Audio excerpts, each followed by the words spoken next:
Question जो आपका है फिर से रिपीट करते हैं कि स्पेसिफिक रिलीफ एक्ट में सेक्शन 14 में जो कंपनसेशन मांगते हैं उसके लिए क्या प्लीडिंग होगा और उसका क्या कंसिक्वेंसेज होगा अगर प्लीडिंग प्रॉपर नहीं है, और कोर्ट को क्या जुडिक्शन है सेक्शन 14 में। एम आई राइट? Correct sir. अब देखिए, सबसे पहले सेक्शन 14 ही पढ़िए। सेक्शन 14 क्या कहता है? आप लोग सभी officers section 14 specific relief act सामने रखें और साथ साथ पढ़ें। कॉन्ट्रैक्ट्स नॉट स्पेसिफिकली इनफोर्सेबल, इसका हेड नोट है, it is very significant. The following contracts cannot be specifically enforced, namely, where Recording in progress. where a party to the contract has obtained substituted performance of contract in accordance with the provisions of section 20। तो इसके साथ section 20 को भी देखना। तो जो इसका कहने का तात्पर्य है कि जो ओरिजिनल कॉन्ट्रैक्ट का टर्म्स एंड कंडीशंस है, तो विथ म्यूचुअल कंसेंट उसके बजाय कोई दूसरा टर्म कंडीशंस के साथ वो परफॉर्म कर लिया हो, तो यानी कि फर्स्ट कॉन्ट्रैक्ट को दूसरे कॉन्ट्रैक्ट से सब्स्टिट्यूट कर दिया होगा। जैसे सब्स्टिट्यूशन का जो प्रिंसिपल है सूट में, तो कॉन्ट्रैक्ट का सब्स्टिट्यूशन उसको सेक्शन 20 डील करता है। तो ऐसे केस में वो जो पहला कॉन्ट्रैक्ट है वो इन्फोर्सेबल नहीं होगा। सेकेंड कहता है, a contract the performance of which involves the performance of A continuous duty which the court can not supervise. तो ऐसा कॉन्ट्रैक्ट है जिसमें कि वो कंटिन्यू कर रहा है और उसको मॉनिटर करना, कोर्ट के लिए सुपरवाइज करना कि वो परफॉर्म किया कि नहीं, एक साल में ये किया, अगले साल में ये किया, उसके अगले साल में ही किया। तो अगर इस तरह से कंटिन्यूअस अफेयर्स है, इस तरह का कॉन्ट्रैक्ट है, तो उसको इन्फोर्स नहीं किया जा सकता है। तीसरा, C, a contract which is so dependent on the personal qualification of the parties that the court can not enforce a specific performance of his material terms. ये भी अपवाद में है। पर्सनल क्वालिफिकेशन, इस तरह का कंडीशंस उसमें लगाया गया हो, और वो अगर मान लिया कि पजेस नहीं कर रहा है पार्टी और उस क्वालिफिकेशन को वहाँ पर अवेलेबल नहीं होता है, तो कोर्ट उसको कंपेल नहीं कर सकता है। इसका सीधा मतलब यही है। ए contract which is in its nature determinable, यानी कि जो डिटर्मिन कर दिया जाए, समाप्त कर दिया, इस तरह का कॉन्ट्रैक्ट है, तो परफॉर्म करने का जरूरत नहीं है। ये इसलिए बनाया गया कि इक्विटी के प्रिंसिपल पर कॉन्ट्रैक्ट की degree, specific of contract performance of contract की डिग्री कोर्ट देती है, और वो कोई एग्रीमेंट होता है। वो एग्रीमेंट ओरल भी हो सकता है, रजिस्टर्ड भी हो सकता है और अनरजिस्टर्ड भी हो सकता है। ओरल सेल परमिसिबल है section 55 transfer of property act में, जो उसका प्रोविजो कहता है सेक्शन 54 में। अब 55 में है कि बायर्स का क्या ऑब्लिगेशन है और सेलर्स का क्या ऑब्लिगेशन है, ये उसके बारे में बताता है। तो 54 के प्रोविजो कहता है कि 100 रुपया से नीचे का इमेबल प्रॉपर्टी हो तो सेल ओरल हो सकता है, लेकिन सेक्शन 54 एग्रीमेंट फॉर सेल की बात नहीं करता। दूसरा क्वेश्चन भी इससे आंसर हो जाएगा। क्वेश्चन नंबर 6 जो जदीद दमाल का था, यहीं पर वो आंसर भी हो जाएगा। रजिस्ट्रेशन किसका जरूरी है, ये पहले समझिए। रजिस्ट्रेशन जरूरी है जो इमूवेबल प्रॉपर्टी के ट्रांसफर करने से संबंधित कोई डीड है, इरेस्पेक्टिव ऑफ इट्स नेचर, किसी भी नेचर का हो, वो सेल डीड हो, गिफ्ट डीड हो, एक्सचेंज डीड हो, मॉर्गेज डीड हो, लीज डीड हो, जिसमें कोई भी राइट टाइटिल इंटरेस्ट क्रिएट होता है या एक्सटिंग्विश होता है तो section 17 sub clause 1 registration act का इम्प्लीकेशन हो जाता है। तो रजिस्ट्रेशन एक्ट में प्रोविजन है दो तरह का, एक कंपल्सरीली रजिस्ट्रेबल डॉक्यूमेंट और दूसरा है ऑप्शनल रजिस्ट्रेशन वाला डॉक्यूमेंट जो सब क्लॉज 2 में आता है। और कोई ऐसा डॉक्यूमेंट है जो न सब क्लॉज 1 में आता है न सब क्लॉज 2 में आता है तो वो भी ऑप्शनल माना जाएगा। तो जो डॉक्यूमेंट मैंडेटरली या स्टैट्यूटरली रिक्वायर्स रजिस्ट्रेशन, उसका अगर रजिस्ट्रेशन नहीं हुआ है तो वो डॉक्यूमेंट इनएडमिसिबल इन एविडेंस है, उसका लीगल इफेक्ट नहीं है। राइट टाइटिल इंटरेस्ट वैसा डॉक्यूमेंट कन्वे नहीं कर सकता है और उसका बेनिफिट जो डॉक्यूमेंट के द्वारा ट्रांसफरी है उसको नहीं मिल सकता है। उसके लिए सेक्शन 49 रजिस्ट्रेशन एक्ट बनाया गया। सेक्शन 49 ये कहता है कि the documents which are compulsorily registrable and not registered can not be use in evidence and no right title and interest shall pass through such document.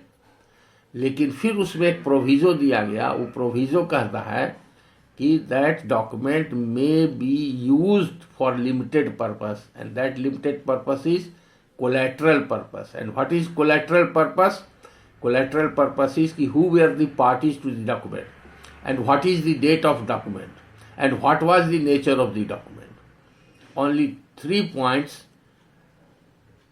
so far as admissibility is concerned. For 3 points that document can be seen. Otherwise, what is the contents and what would be its implication of such document cannot be seen.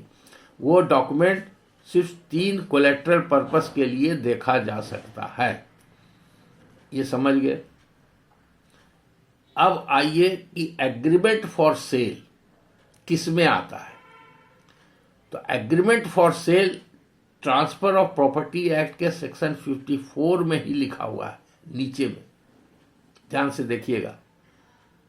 Agreement for cell is a personal right, it does not create right in the property. तो personal right क्या है? तो contractual obligations दो party के बीच में होता है। तो कॉन्ट्रैक्ट, जहां भी कोई कॉन्ट्रैक्ट होता है तो कॉन्ट्रैक्ट का 2 स्थिति है या 2 स्टेज कह सकते हैं। एक हुआ एक्सिक्यूटिबल कॉन्ट्रैक्ट और दूसरा होता है एक्सिक्यूटेड कॉन्ट्रैक्ट। आप लोग जानते हैं, दोनों में डिस्टिंक्शन समझते हैं। Executable contract and executed contract,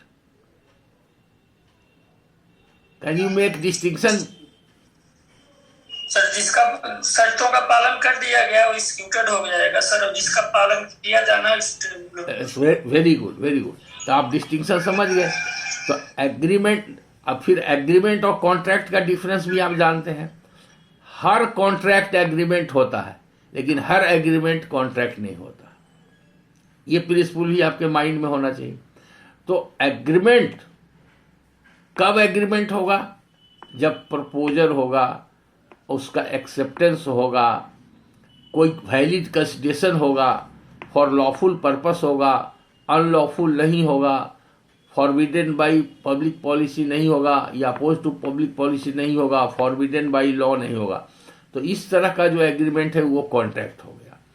अब वो कॉन्ट्रैक्ट एक्सिक्यूट किया है और उसमें कुछ टर्म्स है, उस टर्म्स को फॉलो करने के बाद वो कॉन्ट्रैक्ट कंप्लीट या कंक्लूडेड होगा। तो जिस समय वो कंप्लीट हो जाएगा कॉन्ट्रैक्ट और कंक्लूडेड हो जाएगा तब कहा जाएगा एक्सिक्यूटेड कॉन्ट्रैक्ट। जैसे एग्रीमेंट फॉर सेल, ए लिखता है बी को कि हम इतना रुपया में आपके यहाँ ये ज़मीन बेचने के लिए तैयार हैं, आप इतना दिन के अंदर हमको रुपया दे दीजिएगा तो हम आपको रजिस्टर्ड सेल डीड कर देंगे। आमतौर से ये ऐसा ही एग्रीमेंट होता है जिसको हम लोग एग्रीमेंट फॉर सेल या कॉन्ट्रैक्ट फॉर सेल कहते हैं। तो ये सेक्शन 17 के दायरे में नहीं आता है।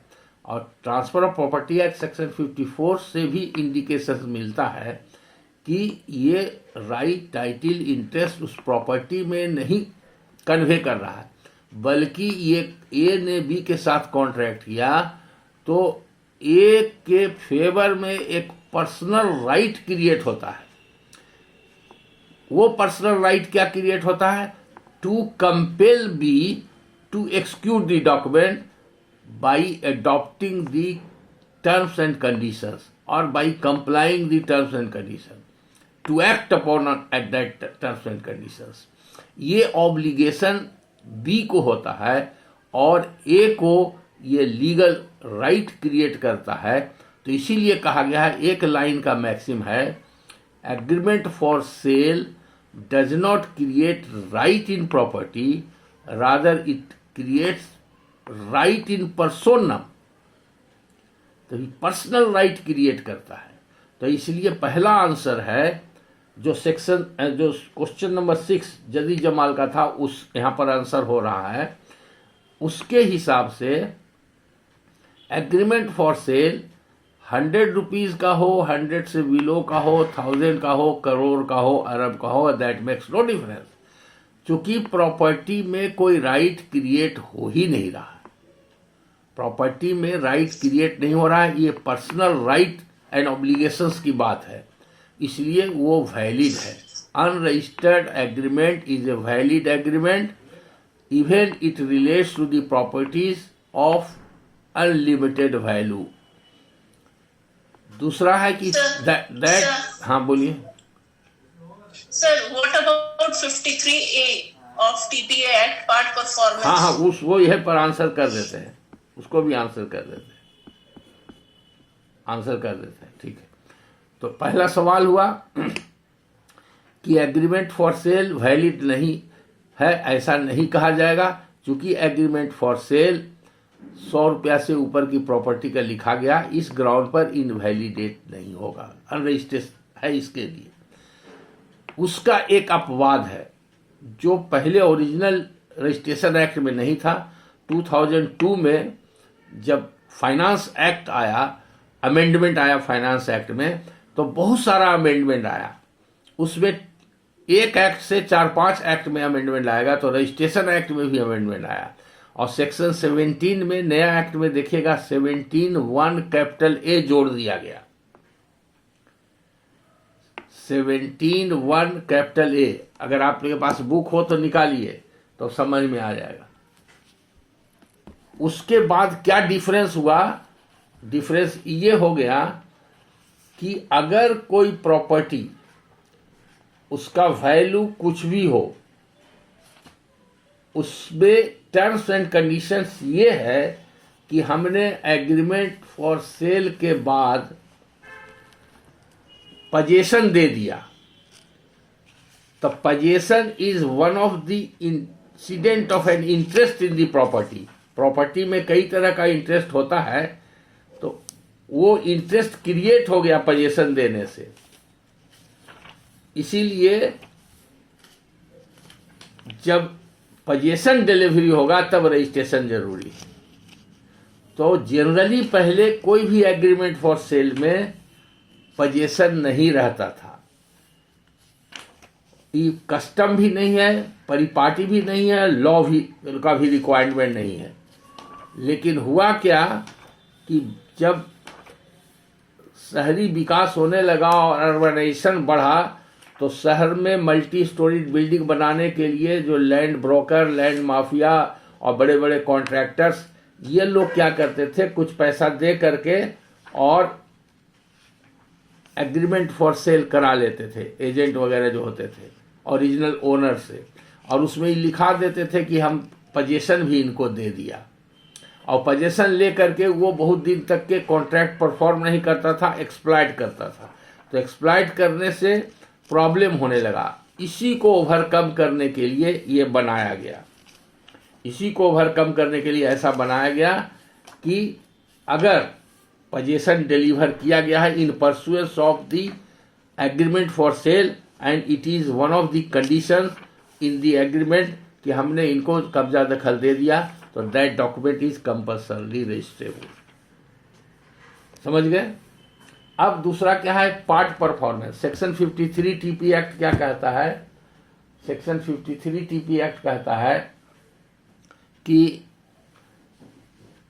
अगर कोई कॉन्ट्रैक्ट हुआ और इन फर्दरेंस ऑफ दैट कॉन्ट्रैक्ट उसको पजेशन दे दिया गया, the word in furtherance of ये बड़ा इंपॉर्टेंट एंड सिग्निफिकेंट है। इन फर्दरेंस ऑफ का क्या मतलब हुआ, वो इलस्ट्रेशन से समझाएंगे। जैसा आपका केस है कि ए ने बी को एग्रीमेंट किया,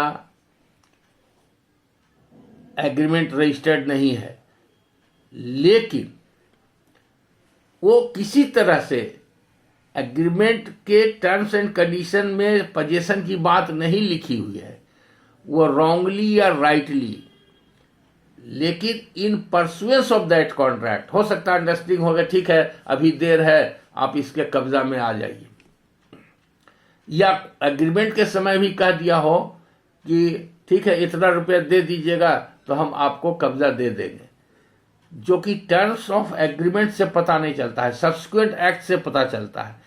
तो ये उसमें प्लीडिंग होना चाहिए और रेफरेंस आना चाहिए कि इन फर्दरेंस ऑफ दैट एग्रीमेंट, यानी कि वो व्यक्ति जो कब्जे किया है वो एग्रीमेंट के आधार पर किया है, रॉन्गली या राइटली अंडर मिसबिलीफ कर लिया, किसी कारण से कर लिया, वो अलग मैटर है, लेकिन वो इंडिपेंडेंट अपना टाइटिल अपने आप को मान करके टाइटिल होल्डर की वजह से कब्जा नहीं किया है, या वो ट्रेसपासर के हैसियत से नहीं कब्जा किया है कि ठीक है हम आपके टाइटिल को डिफाई करते हैं, वो इन फर्दरेंस ऑफ दैट एग्रीमेंट किया है अगर कब्जा, तो उसका प्रोटेक्शन वो ले सकता है बाय वे ऑफ डिफेंस।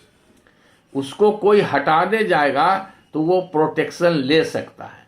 और अगर जो ओरिजिनल ओनर जिसने एग्रीमेंट किया, तो एग्रीमेंट में तो है ही है कि हम आपको सेल डीड लिख देंगे, उसमें कब्जा दखल दे देंगे, सेल डीड के बाद ऑटोमेटिकली कब्जा दखल होगा, तो वो उसके पोजीशन को नहीं डिस्प्यूट कर रहा है। वो पोजीशन को कब डिस्प्यूट करेगा, जब वो एग्रीमेंट के टर्म्स एंड कंडीशंस को परफॉर्म नहीं कर सका और फाइनली एग्रीमेंट कंक्लूडेड नहीं हुआ, सेल डीड एक्सिक्यूट नहीं हुआ, तब उसको एविक्ट कर सकता है। तो वो थर्ड पार्टी कोई भी है पोजीशन जो लेना चाहता है, उससे उसको प्रोटेक्शन मिलेगा। तो 53A प्रोटेक्ट करता है सिर्फ पोजीशन, इसलिए उसके बारे में कहा है position claimed by a person after invoking the provisions of section 53A TP Act can use his possession as a shield, not as a sword. उसके आधार पर वो एडवर्स पोजीशन क्लेम नहीं कर सकता। अगर मान लीजिए 12 साल से ज़्यादा तक रह गया तो एडवर्स पोजीशन उसका नहीं हो सकता है, क्योंकि इन फर्दरेंस ऑफ कॉन्ट्रैक्ट है, वो एडवर्सली नहीं कर रहा है। तो इसका मतलब सिर्फ इतने है, उसके पोजीशन को प्रोटेक्ट कर दिया गया है। कभी कभी ऐसा ओरल अंडरस्टैंडिंग होता है कि ठीक है अभी हमको थोड़ा समय नहीं है, आप तब तक के अपना काम कीजिए, उसके बाद हम एग्रीमेंट कर दें, सेल डीड एक्सिक्यूट कर देंगे।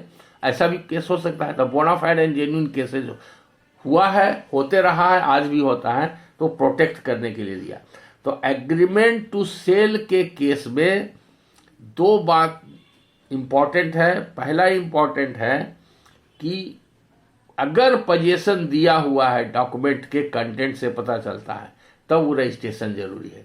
अगर अनरजिस्टर्ड है और पोजीशन दिया हुआ है तो इनएडमिसिबल है, तो उसको कोई राइट पास नहीं किया। और section 17(1) capital A amended provision से वो एग्रीमेंट वैलिड एग्रीमेंट नहीं है, वहाँ पर स्पेसिफिक परफॉर्मेंस का सूट जो है डिसमिस हो जाएगा।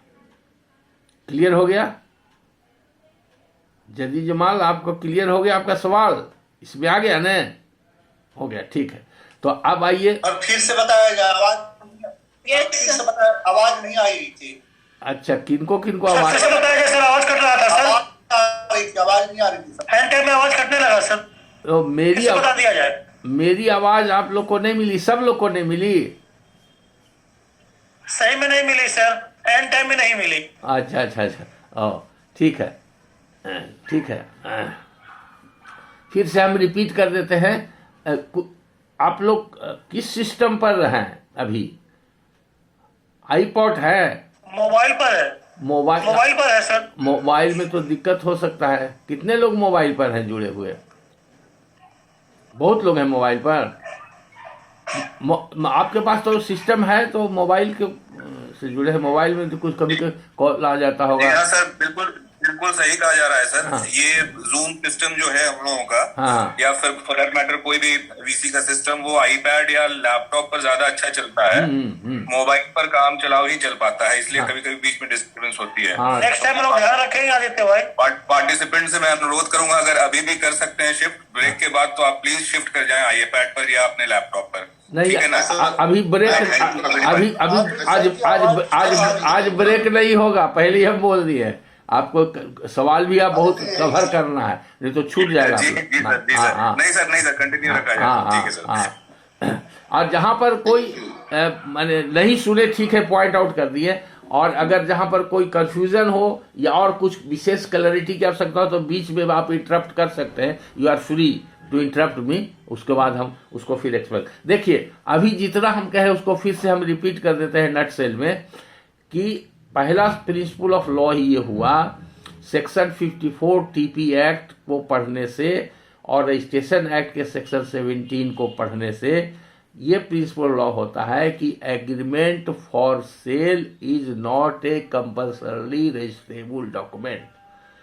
दूसरा, अगर एग्रीमेंट फॉर सेल में पोजेसन डिलीवर करने की बात लिखी गई है कि हमने इनको कब्जा दखल दे दिया, तो वैसा डॉक्यूमेंट कंपल्सरली रजिस्ट्रेबल होगा। वो अमेंडेड प्रोविजन है section 17(1) capital A registration act में।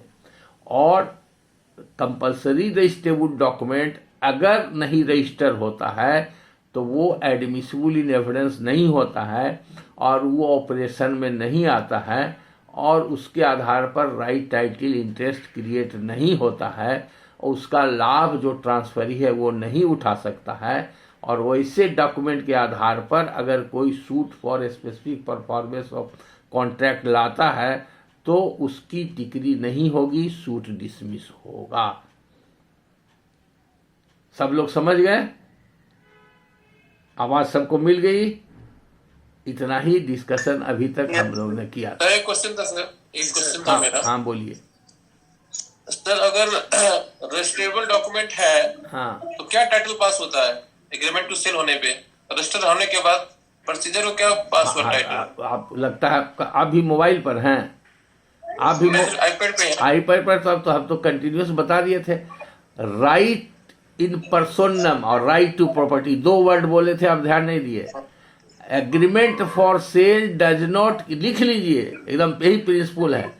Agreement for sale does not create any right in property. Agreement for sale does not, clear हो गया सर। मेरे जानना था कि अगर वो एविक्ट करता है, एक मिनट रुकिए, अगर एविक्ट करना चाहता है उसको परचेजर को, तो कर सकता है कि नहीं? हाँ, क्या फिर से बोलिए।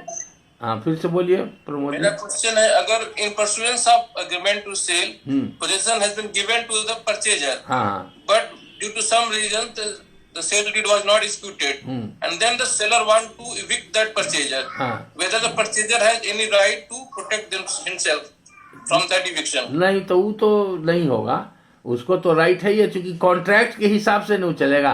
He is bound by contract. उसका पोजीशन जो है प्रोटेक्शन का तब मिलेगा जब वो कोई थर्ड पार्टी उसको एविक्ट करना चाह रहा है और जो कहता है कि हम ओरिजिनल जो कॉन्ट्रैक्ट में इंटर किया उससे, या वो उसके अगेंस्ट भी प्रोटेक्शन मांग सकता है। वो कब मांगेगा? जब कहेगा कि हम तो in accordance with the terms of the agreement नहीं है, बल्कि हम इन फर्दरेंस ऑफ द एग्रीमेंट है, तो उसका सफिशिएंट एविडेंस आवेगा तो एविक्ट नहीं कर सकता है। और अगर एग्रीमेंट सबसिस्ट कर रहा है, एग्रीमेंट इनफोर्सेबल है, यानी कि जो प्रोटेक्शन है उसको पोजीशन प्रोटेक्ट करने का, इस बीच में उसका एग्रीमेंट को इन्फोर्स करने के लिए वो एक्शन भी ले चुका है, तब उसको प्रोटेक्शन रहेगा जब तक कि वो एग्रीमेंट फाइनली सेल डीड में नहीं कन्वर्ट होता है, दोनों स्थिति में। तो इसलिए वो प्रोटेक्शन है, राइट उसको क्रिएट नहीं हुआ। जैसे ही लिखेगा, जैसे ही डीड में लिखेगा पोजीशन दिया, तो रजिस्ट्रेशन जरूरी है। रजिस्ट्रेशन जब जरूरी है और टर्म्स में लिखा हुआ है तो 53 अप्लाई नहीं करेगा। चाहे ये अप्लाई करेगा टर्म्स ऑफ द एग्रीमेंट, या अगर जहां पर एग्रीमेंट के टर्म में नहीं लिखा हुआ है कि हमने पोजीशन दिया, और उसके बाद ऐसी परिस्थिति बनती है कि वो नेक्स्ट स्टेप, जैसे है ना कि 1 लाख रुपया देना है, आज 10,000 दिया एडवांस, हम 10 दिन के बाद 10,000 और देंगे, फिर उसके 10 दिन के बाद 10,000 और देंगे, 10 दिन के बाद 50,000 दे दिया, 60,000 दे दिया, 80,000 दे दिया, अब बोला कि अभी दिक्कत हो रहा है, अभी कुछ दिन नहीं देंगे, हमको कब्जा दे दीजिए, तो बोनाफाइडली में दे देता है। अब उसको क्या नीड है, खेती का है, फसल का टाइम है, या कोई दुकान का ओपनिंग करना है, कोई समय आ गया है, या घर का है, उसको कुछ इस तरह से अर्जेंसी है, और दोनों एग्री करता है, पोजीशन देता है। वो पोजीशन होना चाहिए voluntarily with the mutual consent of the party to the contract, तब वो कहलाएगा इन फर्दरेंस ऑफ, ये वर्ड बड़ा इंपॉर्टेंट है। तो हर केस में 53 में देखना है कि एग्रीमेंट है कि नहीं, और एग्रीमेंट के फर्दर स्टेप में वो पोजीशन में आया है कि नहीं, और वो बोनाफाइड है, वो डिनाइड नहीं है, डिस्प्यूटेड नहीं है, एडमिटेड है या प्रूव्ड है। अगर वो थोड़ा डिस्प्यूट करता है कि नहीं हम ऐसा नहीं कहा था, ऐसा कहा था, तो वो प्लीडिंग्स एंड केस के ऊपर है। लेकिन जनरल प्रिंसिपल यही है कि इन फर्दरेंस है, अगर ये एस्टेब्लिश है तो उसका प्रोटेक्शन रहेगा। तब वो कब करेगा, जब वो एग्रीमेंट रिसाइंड हो जाएगा, एग्रीमेंट फेल कर जाएगा, या जो खरीदार है वो बैकआउट कर जाएगा। तो बैकआउट कर जाएगा, मान लीजिए पोजीशन में है और पेमेंट नहीं किया और सेल डीड नहीं हुआ, तो उसको खाली करना पड़ेगा।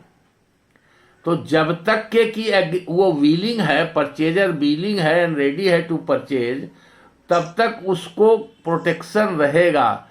ये नहीं कर सकता कि तुम पूरा पैसा नहीं दियो चलो हटाओ, उतने लिमिटेड पीरियड के लिए उसका प्रोटेक्शन रहेगा उसके साथ। अगर कंप्लीट हो गया तो ठीक हो गया। हाँ सर एक क्वेश्चन इसी में है सर। हाँ बोलिए। सर एक क्वेश्चन इसी में है सर। हाँ सर इसमें ये है कि अगर एग्रीमेंट टू सेल हुआ सर और पार्ट कंसिडरेशन अमाउंट दे दिया डिपेंडेंट ने, लेकिन मीनवाइल पता चला कि वो प्रॉपर्टी जिसका एग्रीमेंट टू सेल हुआ था वो मॉर्गेज है, तो क्या वो तब उसका क्या एफेक्ट होगा सर? बताते हैं। Mortgage is a charge on the property. ध्यान रखिए, पढ़े होंगे टीपी एक्ट, बड़ा इंपॉर्टेंट क्वेश्चन पूछ रही हैं, लेकिन आप लोग को तो एक्सपेक्ट करते हैं कि आप लोग इतना दिन का सर्विस हो गया, जुडिशियल साइड में काम करते हैं, तो जरूर कंसेप्शन होना चाहिए fundamentally. Mortgage is a charge on the property. वो चार्ज जो है हमेशा कैरी होते रहता है, इसीलिए मैक्सिम है, वेल नोन मैक्सिम, आप पढ़े होंगे स्टूडेंट लाइफ से, once a mortgage always a mortgage. इसका मतलब क्या है कि वो जब तक के मॉर्गेज सेटिस्फाइड नहीं होता है तब मॉर्गेज सब्सिस्ट करता है।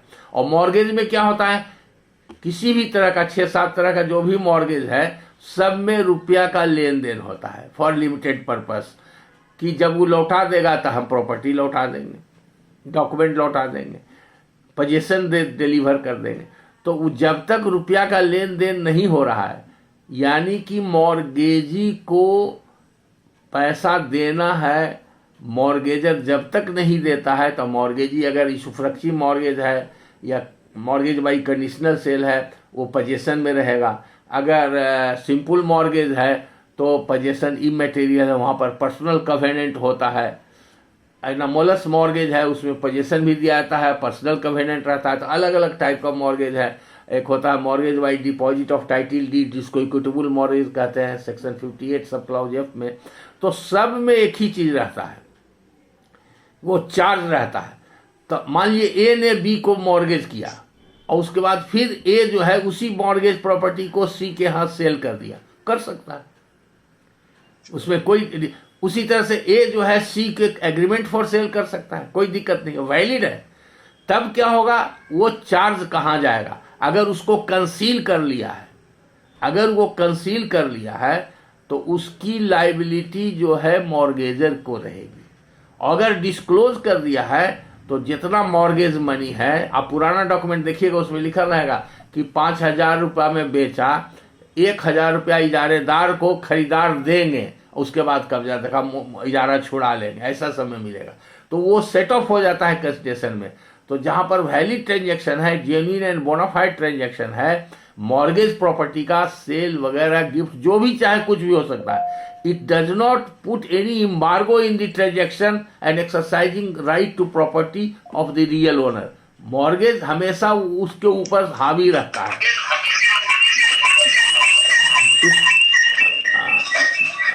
म्यूट कीजिए, डिस्टर्बिंग साउंड आ रहा है. तो ये हो गया आपका 6 क्वेश्चन का आंसर कंप्लीट हो गया. और पहला क्वेश्चन जो था सेक्शन 14 के कंटेक्स्ट में, तो 4 कंडीशन सेक्शन 14 में दिया हुआ है.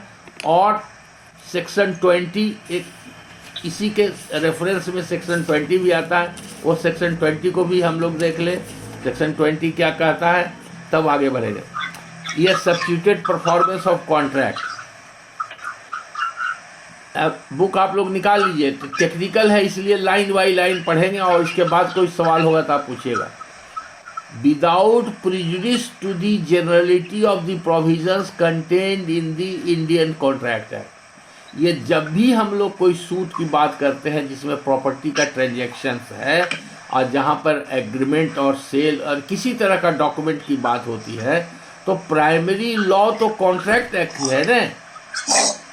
कॉन्ट्रैक्ट एक्ट में बेयर प्रोविजन ऑफ कॉन्ट्रैक्ट का सारा प्रावधान दिया हुआ. और ट्रांसफर ऑफ प्रॉपर्टी एक्ट को कहा जाता है it is A super contract. Super contract इसलिए कहा जाता है कि कॉन्ट्रैक्ट के हिसाब से अगर देखेंगे तो ए और बी, दो पार्टी जो कॉन्ट्रैक्टिंग पार्टी है, दोनों को एग्रीमेंट एक्सिक्यूट करना पड़ता है. अब यहाँ पर ट्रांसफर ऑफ प्रॉपर्टी एक्ट में 2 ही डॉक्यूमेंट है जो बाइलेटरल है, जिसमें दोनों को एक्सिक्यूट करना पड़ता है. बाकी सभी डॉक्यूमेंट यूनिलेटरल है. जैसे सेल डीड लिख दिया ए ने बी को, तो बी को एक्सिक्यूट करने की आवश्यकता नहीं है. ए ने गिफ्ट लिख दिया बी को, तो बी को गिफ्ट एक्सिक्यूट करने की आवश्यकता नहीं है. उसी तरह से मॉर्गेज में भी मॉर्गेजी को एक्सिक्यूट करने की आवश्यकता नहीं है. सिर्फ विल है, विल में भी कोई आवश्यकता नहीं है. सिर्फ लीज है बायलैटरल डॉक्यूमेंट, और एक्सचेंज डीड है, दोनों पार्टी मिल करके लिखता है, लेसर और लेसी लिखता है, तो बायलैटरल डॉक्यूमेंट है. इसीलिए इसको कहा जाता है तो सुपर कॉन्ट्रैक्ट. कॉन्ट्रैक्ट के प्रिंसिपल के हिसाब से दोनों पार्टी कॉन्ट्रैक्ट एक्सिक्यूट करता है. तो यहाँ पर कोई भी एग्रीमेंट जो भी हुआ है, कोई भी सेल डीड हुआ है, उसमें एग्रीमेंट का प्रावधान जो है कॉन्ट्रैक्ट एक्ट के हिसाब से रहता ही रहता है.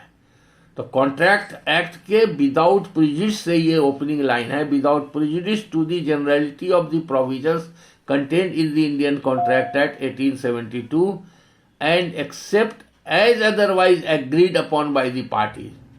2 एक्सेप्शन है कि कॉन्ट्रैक्ट एक्ट में जो भी प्रोविजन हो उसके विदाउट प्रोविजन, मतलब वो इसको अफेक्ट नहीं करता है. और दूसरा कोई अदरवाइज कॉन्ट्रैक्ट पार्टीज में है वो भी अफेक्ट नहीं करता है.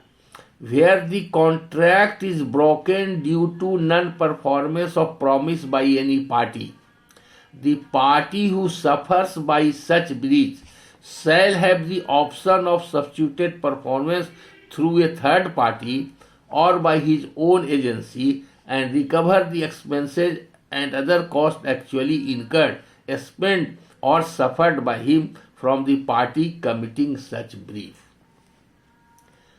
इसी के तहत जो कंपनसेशन मांगता है, तो कहता है कि अब मान लीजिए कि परफॉर्मेंस किसी कारण से नहीं हुआ, तो वो पैसा पेमेंट कर दिया, तो पैसा रिफंड करने का ऑब्लिगेशंस है, तो उसको पैसा रिफंड करके, और अगर कोई डैमेज क्लेम करता है तो कंपनसेट किया सकता है. तो ओरिजिनल कॉन्ट्रैक्ट समाप्त हो गया और उसके बदले एक दूसरा सब्स्टिट्यूट हो गया, यानी कि उसको इक्विटी को बैलेंस कर दिया गया कि उसको भी लॉस नहीं हुआ, उसको भी लॉस. वो प्रॉपर्टी नहीं बेचना चाहता या नहीं बेच सका किसी कारण से, तो प्रॉपर्टी उसी के पास रह गई, और परचेजर ने जितना पैसा दिया, जितना टाइम लगा, उसको हरासमेंट हुआ, उसको कंपनसेट कर दिया गया. इसलिए देखिएगा जितना भी सूट होता है स्पेसिफिक परफॉर्मेंस ऑफ कॉन्ट्रैक्ट में, वो सब में ऑल्टरनेटिव रिलीफ जहाँ पर डाउटफुल होता है लोग मांगते हैं कि अगर किसी कारणवश relief number 1 specific relief act का जो होता है, अगर वो ग्रांट करने में डिफ़िकल्टी हो या कोर्ट के द्वारा पाया जाए कि इंटाइटल प्लेंटिफ नहीं है उस रिलीफ के, तो तो अल्टरनेटिवली हमारा जो कंसेशन अमाउंट है उसको रिफंड करने का आदेश दिया जाए, और इतना दिन तक उस अमाउंट को उसने यूटिलाइज किया उसके आधार पर हमको कुछ डैमेज कंपनसेशन दिया जाए बाय वे ऑफ इंटरेस्ट, या ज़्यादा जो भी क्लेम करे, अगर वो कहता है कि हमको उससे ये कंसिक्वेंशियल डैमेजेज हुआ है तो वो भी क्लेम कर सकता है। दूसरा इसमें सब क्लॉज है, पार्टली डिक्रीड हो जाएगा फिर हाँ तो वो पार्ट डिग्री होगा। सूट वो अल्टरनेटिव में पार्ट नहीं होता है, अल्टरनेटिव रिलीफ में तो फुल ही डिग्री हुआ ना, कह सकते हैं पार्ट डिग्री। और part degree in the sense कि वो दोनों रिलीफ एक साथ जहां मांग रहा है, हम दो रिलीफ मांग रहे हैं, एक ही रिलीफ दिया गया, हम दोनों मांग रहे हैं, यहाँ पर एक ही रिलीफ मांग रहे हैं, चाहे रिलीफ 1 दीजिए रिलीफ 2 दीजिए। कंपनसेशन जब भी होता है तो अल्टरनेटिवली होता है, इसलिए वो पार्ट डिग्री नहीं कहलाएगा। सूट इज डिक्रीड होगा, फुल डिग्री होगा, सेकंड रिलीफ मिलेगा। क्योंकि डिस्कशन में ऊपर में जजमेंट में आप लिखेंगे कि plaintiff has renounced relief number 1 और plaintiff does not want to get relief number 1, अब इस तरह का, या plaintiff is not entitled for relief number 1 in view of दो फाइंडिंग है उसके आधार पर। अब तब उसके बाद एग्जामिन करेंगे कि अल्टरनेटिव रिलीफ दिया जा सकता है कि नहीं।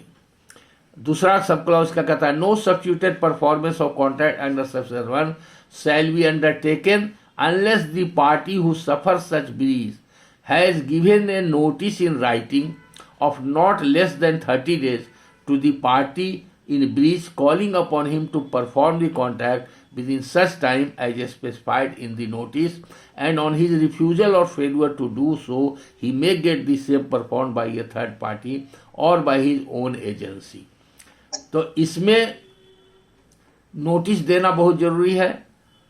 अगर एक पार्टी नहीं चाह रहा है, कॉन्ट्रैक्ट परफॉर्म नहीं कर रहा है, दूसरा पार्टी चाह रहा है, तो इसके सब्स्टिट्यूटेड परफॉर्मेंस के एप्लीकेशन के लिए लीगल नोटिस देना जरूरी है। तो आप हर केस में देखते ही हैं कि सूट फाइल करने के पहले लीगल नोटिस दिया जाता है, और लीगल नोटिस देने का भी कारण है, उसका कारण है कि ये पूरा जो प्रिंसिपल है स्पेसिफिक रिलीफ एक्ट का, ये इक्विटी के प्रिंसिपल पर है, इक्विटी के प्रिंसिपल पर बेस्ड है ये एक्ट। तो ये इक्विटेबल रिलीफ बोलते हैं इसको, और इक्विटेबल रिलीफ उसी को मिलता है one who does equity is entitled to expect equity by his other party or from the court also to get a equity relief। तो इक्विटी का मतलब क्या हुआ? इक्विटी मतलब वो जो कानून के अंदर उसका उत्तरदायित्व और कर्तव्य है और जो एग्रीमेंट में शर्त है उसका वो पूर्णतः अच्छे से पालन कर रहा है, तो वो इक्विटेबल रिलीफ के लिए इंटाइटल है। अगर खुद वो डिफॉल्टिंग पार्टी है तो दूसरे को नहीं एक्सपेक्ट कर सकता है कि वो इक्विटी के हिसाब से काम नहीं कर रहा है और टर्म्स को डिफाई कर रहा है या ब्रीच कर रहा है।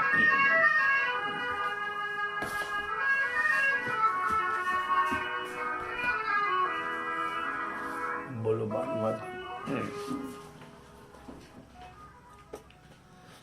The no substituted performance of contract under subsection 1 shall be undertaken unless the party who suffers such breach has given a notice in writing of not less than 30 days to the party in breach, calling upon him to perform the contract within such time as specified in the notice, and on his refusal or failure to do so, he may get the same performed by a third party or by his own agency, provided that the party who suffers such breach shall not be entitled to recover the expenses and cost under subsection 1 unless he has got the contract performed through a third party or by his own agency. Where the party suffering breach of contract has got the contract performed through a third party or his own agency after giving notice under subsection 1, he shall not be entitled to claim relief of a specific performance against the party in breach. Nothing in this section shall prevent the party who has suffered breach of contract from claiming compensation from the party in breach। अब देखिए यहीं पर इसी question में जो compensation वाली बात है, इसमें एक दूसरा क्वेश्चन भी आया है जिसमें कहा गया कि अनरजिस्टर्ड एग्रीमेंट फॉर सेल हुआ, इस 7वां क्वेश्चन हमने किया है, और बाद में दूसरे पार्टी को बेच दिया गया, वो भी आंसर यहीं पर हो रहा है। ध्यान से सुनिएगा, एक पार्टी ने ए ने बी के साथ एग्रीमेंट किया, अनरजिस्टर्ड एग्रीमेंट है, और चूंकि वो पोजीशन नहीं दिया है इसलिए unregistered agreement for cell valid है, फिर भी वो दूसरा व्यक्ति के यहाँ बेच दिया। क्यों बेच दिया? चूंकि जिसके पक्ष में एग्रीमेंट किया वो एग्रीमेंट को शर्त के हिसाब से पूरा नहीं किया, इसलिए वो एग्रीमेंट को कैंसिल किए बगैर दूसरे आदमी का रजिस्टर्ड सेल डीड कर दिया गया। तो इसी सेक्शन 20 के इम्प्लीकेशंस के हिसाब से उसको भी कवर किया जाता है। यहाँ पर उसका भी आंसर हो जाएगा। जो सेक्शन 14 का सवाल था वो सेक्शन 20 से मिला हुआ है। पहली बात ये समझ लीजिए कि unregistered sale deed, unregistered agreement for sale से टाइटल और इंटरेस्ट कुछ पास नहीं किया, वो सिर्फ पर्सनल कवेनेंट है जो बाइंडिंग होता है दोनों पार्टी के लिए, इसलिए उसको बोलते हैं राइट इन पर्सोनम। तो वो राइट है दोनों का। बेचने वाले का राइट ये है कि अगर कंसेशन अमाउंट जो एग्रीड है वो नहीं दे रहा है तो वो कंपेल करे कि आप हमको दीजिए, और कॉन्ट्रैक्ट का जो फर्दर स्टेप्स है उसको हम पूरा करने के लिए तैयार हैं। वो रुपया का डिमांड करेगा। अगर बेचने वाला भाग रहा है तो खरीदने वाला कहा कि रुपया मेरे पास रेडी है, हम आपको देने के लिए तैयार हैं। तो ये जो कंडीशन प्रेसिडेंट है परफॉर्मेंस ऑफ कॉन्ट्रैक्ट का, उसको बोलते हैं रेडीनेस एंड विलिंगनेस। ये रेडीनेस एंड विलिंगनेस दोनों को होना चाहिए, और from the very Inception of the contract होना चाहिए। और जब सूट आएगा, एवरी सूट में जो पार्टी रिलीफ मांगता है उसको ये प्लीड करना पड़ेगा रेडीनेस एंड विलिंगनेस, और प्रूफ करना पड़ेगा, और readiness and willingness through out करना पड़ेगा। यानी कि सूट होने के पहले भी रेडी और विलिंग थे, और सूट करने के समय भी रहे, और सूट के दरमियान आज तक हम हैं रेडी एंड विलिंग। ये शो करना पड़ेगा by pleading and by evidence. और इसीलिए सीपीसी में स्पेशल 2 फॉर्म बना हुआ है, फॉर्म 47 एंड फॉर्म 48। उसमें भी स्टैट्यूटरी प्रोविजन का पार्ट है अपेंडिक्स, या बता चुके हैं पहले। उसमें फॉर्म में भी अदर जो इंडिकेशंस दिया हुआ है उसके अलावे ये 2 वर्ड उसमें जरूर है। एक सेंटेंस उसी पर है कि plaintiff is ready and willing to perform his part of contract but the defendant has failed to perform. ये जरूरी है। अगर ये प्लीडिंग नहीं है तो एविडेंस नहीं देखा जाएगा, तो suit for specific performance fail कर जाएगा। और अगर प्लीडिंग है रेडीनेस एंड विलिंगनेस का और एविडेंस नहीं आया तो भी सूट फेल कर जाएगा। इसलिए रेडीनेस एंड विलिंगनेस तो है, ये इक्विटी का फर्स्ट स्टेप है। जो आदमी दूसरे को ब्लेम कर रहा है पहले उसको ब्लेम फ्री होना चाहिए, उसके ऊपर उंगली नहीं उठनी चाहिए। तो यहाँ अगर प्लेंटिफ कहता है कि हम तो तैयार हैं बेचने के लिए, वो रुपया नहीं दे रहा है, तो अगर ऐसी स्थिति होती है तो 2 ऑप्शन है उसके पास। जो एग्रीमेंट फॉर सेल करता है उसके पास 2 ऑप्शन है। एक तो ये कह सकता है कि साहब आपने जो पैसा हमको दिया है, पैसा ले लिए, हम वापस आपको दे रहे हैं, और हम एग्रीमेंट को अगर बाई नोटिस उसको कैंसिल कर देगा कि अब हम उसको कैंसिल करते हैं, आपका पैसा वापस करते हैं, आप पैसा ले लीजिए। अगर पैसा एक्सेप्ट कर लिया इसका मतलब एग्रीमेंट टर्मिनेट कर गया। अगर वो पैसा नहीं लिया, वापस नहीं लिया, तब ऑटोमेटिकली माना जाएगा कि वो परफॉर्म नहीं किया नोटिस के बाद, तो ऑटोमेटिकली टर्मिनेट हो गया। तो अगर नोटिस दिया या नहीं दिया, इस बीच में प्लेंटिफ जो ओरिजिनल ए है जिसने बी के साथ एग्रीमेंट किया, उस ए को ये अधिकार है कि सी को बेच दे। अगर देर हो रहा है, ऐसा नेचुरल भी होता है, किसी आदमी को बिक्री कब करता है कोई व्यक्ति, जब उसको नेसेसिटी होती है, नेसेसिटी को पूरा करने के लिए, और जो परचेजर है उसके डायलेक्ट्री टैक्टिस से या उसको भी कोई डिफिकल्टी जेन्युइन और बोनाफाइड हो सकती है, वो उसको देरी हो रही है और इसका काम हर्ज हो रहा है, तो ये वेट तो नहीं करेगा। इसमें कोई टाइम लिमिट भी नहीं है ये टर्म्स एंड कंडीशंस में रहता है किसी किसी के कि हम 3 महीना 2 महीना 5 महीना 1 साल के अंदर हम खरीदेंगे। तो जब वो टाइम लिमिट तक दोनों बाउंड है, उस टाइम लिमिट के अंदर वो कैंसिल नहीं कर सकता, आना दूसरे को बेच सकता है। टाइम लिमिट एक्सपायर कर गया तो जो व्यक्ति ओनर है, एग्रीमेंट फॉर सेल किया है, उसको ये अधिकार है कि वो किसी थर्ड पार्टी को बेच सकता है, और जिसको बेच देगा उसको टाइटिल हो जाएगा। वो टाइटिल जब तक वैलिड रहेगा जब तक कि कोर्ट के द्वारा पहला एग्रीमेंट अपहेल्ड नहीं कर दिया जाए, यानी कि इसको बोलते हैं सब्सिक्वेंट ट्रांसफरी। ये बड़ा इंपॉर्टेंट सिचुएशन है लॉ का कि पहला एग्रीमेंट फॉर सेल जो हुआ वो अनरजिस्टर्ड है, लेकिन उस समय लॉ में वैलिड था, और आज भी अगर प्रॉपर्टी पर पोजीशन नहीं दिया गया है तो unregistered agreement for cell is valid. तो वो वैलिड है, और वैलिड एग्रीमेंट के आधार पर उसको राइट था स्पेसिफिक परफॉर्मेंस कॉन्ट्रैक्ट में जाने का। जो बेचने वाला है तो नॉर्मली बेचने वाला नहीं जाता है। वो क्यों जाएगा? इसलिए कि वो बेचता है, उसको भी राइट है, इक्वल राइट है, वो भी डिग्री मांग सकता है, लेकिन वो नहीं जाता इसलिए कि वो बेचता है। उसका एक ऑब्जेक्टिव एंड पर्पस होता है, कोई ज़रूरत है उसको पूरा करने के लिए वो बेचता है। तो पूरा करने के लिए उसको चाहिए पैसा, और उसको टाइम फ्रेम के अंदर पैसा चाहिए। वो टाइम फ्रेम में नहीं दिया तो उसका पहला जो उसके ऊपर बाइंडिंग इफेक्ट था टर्म्स ऑफ कॉन्ट्रैक्ट का, वो थोड़ा ढीला पड़ गया। उदाहरण से समझाते हैं। ए ने बी को बेचा 1 लाख रुपया में एग्रीमेंट किया कि हम बेचेंगे, और 25,000 रुपया एडवांस लिया, 75,000 रुपया के लिए दिया कि 3 महीना के अंदर आप पेमेंट कर। 3 महीना के अंदर अगर किसी में ऐसा भी रहता है कि हम इंस्टॉलमेंट में भी पे कर सकते हैं, किसी में रहता है 1 लम सम में कर सकते हैं। अगर नहीं भी है कोई इंस्टॉलमेंट के बारे में चर्चा, तो भी परचेजर वॉलेंटरली पार्ट पेमेंट कर सकता है। ऐसा बहुत सा केसेज में मिलेगा, देखिएगा सादा एग्रीमेंट पर किए हुए है और एग्रीमेंट के पीठ पर लिख देता है 25,000 रुपया एडवांस पाया, उसके बाद लिख देता है 10,000 रुपया पाया, फिर लिख देता है 15,000 रुपया पाया, डेट अब सिर्फ ऐसा भी केस मिलेगा आपको। ये बहुत कॉमन प्रैक्टिस में है आजकल यहाँ।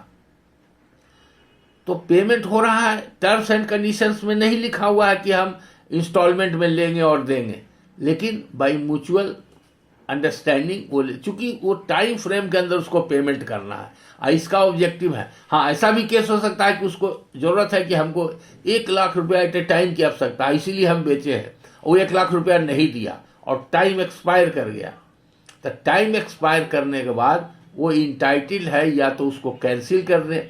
तो अनरजिस्टर्ड डॉक्यूमेंट को कैंसिल करने के लिए नोटिस देना ही काफ़ी है। नोटिस से उसको बोलते हैं रिप्यूडेट करना, कॉन्ट्रैक्ट को रिप्यूडेट करना। और दूसरा, वो दूसरे को बेच दे सकता है, तो जिसको बेच दिया उसको टाइटिल हो जाएगा, तो उसको बोलते हैं सब्सिक्वेंट परचेजर। इसलिए कि उसको टाइटिल पास नहीं किया था, जो कॉन्ट्रैक्ट किया ए के साथ बी ने, बी को राइट टाइटिल इंटरेस्ट पास नहीं किया, राइट टाइटिल इंटरेस्ट ए के पास ही रह गया, और ए का जरूरत पूरा नहीं हुआ तो ए ने है जो सी को बाई रजिस्टर्ड डॉक्यूमेंट बेच दिया। तो वो ट्रांजैक्शन वैलिड है for all purpose unless it is annulled by a decree passed by the civil court on the basis of agreement in favor of the purchaser B। B अगर लाता है civil suit specific performance of contract का, और ये कहता है कि ए ने मेरे साथ पहले एग्रीमेंट किया, उस एग्रीमेंट में इतना टाइम दिया हुआ था और उसके अंदर इतना अमाउंट पेमेंट करना था, हमने इतना अमाउंट पेमेंट किया, उसके बाद इन्होंने सेल डीड नहीं लिखा, हमने उनको नोटिस दिया, इन्होंने सेल डीड नहीं लिखा, अब हमारे पक्ष में सेल डीड एक्सिक्यूट करने का डायरेक्शन दिया जाए, ऐसा वो प्रेयर कर सकता है। अगर उस समय उसको मालूम है कि इसी बीच में वो बेच भी दिया है उसके सूट फाइट करने के पहले बेच दिया है तो उसका भी वो रिलीफ ले सकता है, और उसको भी तब पार्टी बनाना पड़ेगा। और ये रिलीफ ले सकता है कि उसको जब मेरा कॉन्ट्रैक्ट वैलिड था और सब्सिस्ट कर रहा था तो उसका मोरल और लीगल ऑब्लिगेशन था हमारे पक्ष में सेल डीड करने का, लेकिन वो terms and conditions of the agreement को ब्रीच करके उसने थर्ड पार्टी को भेज दिया, इसलिए जो सब्सिक्वेंट ट्रांजैक्शन है वो इनवैलिड है। तो ये depend upon particular facts and circumstance of a case. अगर ये एस्टेब्लिश हो जाएगा कि A is at fault and he is liable for having committed breach of contract and B was willing and ready to perform the contract from very beginning till end, then decree for performance of contract may be passed against the third party purchaser C and in favor of the plaintiff B who based his claim on the basis of agreement for sale। ये हुआ कब? Sir एक question है sir. हाँ sir एक question है मेरा sir sir यही पर उठता है हाँ। कि यदि सब्सिक्वेंट जो परचेजर है या ट्रांसफरी है वो बोनाफाइड परचेज करता है हाँ। और उनको ये फैक्ट नहीं पता चलता है कि वो एग्रीमेंट टू सेल जो है बी से हुआ है, सी को पता नहीं चलता है, वो बाहर रहता है यदि कहीं, ठीक है, बहुत वैसे स्थिति में क्या होगा? हाँ बहुत अच्छा क्वेश्चन आपने किया। इसका माने है आप ये जान रहे हैं, बहुत अच्छा क्वेश्चन किया। और आपका क्या है, एक और क्वेश्चन पूछ रहे थे सर? मेरा भी यही क्वेश्चन था कि sir whether specific performance of contract में जो परचेजर है थर्ड जो है वो क्या नेसेसरी पार्टी है, उसको इंक्लूड कर सकता है स्पेसिफिक परफॉर्मेंस ऑफ कॉन्ट्रैक्ट? जहाँ सेल ऑफ एग्रीमेंट पे पार्टीज है, कॉन्ट्रैक्ट ऑफ सेल में वो पार्टी नहीं था वहाँ। ठीक है, दोनों सवाल का एक ही साथ आंसर हो जाता है। इसमें क्वेश्चन है, हाँ बोलिए। इसमें सर अगर मान लीजिए एग्रीमेंट टू सेल हुआ है और इसमें एक क्रिमिनल केस भी हो जाता है, और क्रिमिनल केस में बेल मैटर में अगर ऑर्डर होता है कि जो मनी है जितना एग्रीमेंट टू सेल में पेमेंट किया गया है वो वापस करने पे ही बेल ग्रांट होगा, और उस केस में जो ये सेलर है उसने पेमेंट भी कर दिया है ड्राफ्ट के थ्रू, तो इसका क्या इफेक्ट होगा सिविल सूट पे? ठीक है, ठीक है, समझ गए। ये और बहुत इंटरेस्टिंग और बहुत इंपॉर्टेंट क्वेश्चन है, और ऐसा पहली बार हमको देखने और सुनने को मौका मिला है। ऐसा पहली बात तो ये बताइए कि बेल ऑर्डर कहाँ का, हाई कोर्ट का है कि डिस्ट्रिक्ट कोर्ट का है? तो ये आर्गुमेंट के स्टेज पे नहीं आप बेल ऑर्डर में रुपया जमा करने का आदेश किसका है, किस कोर्ट का?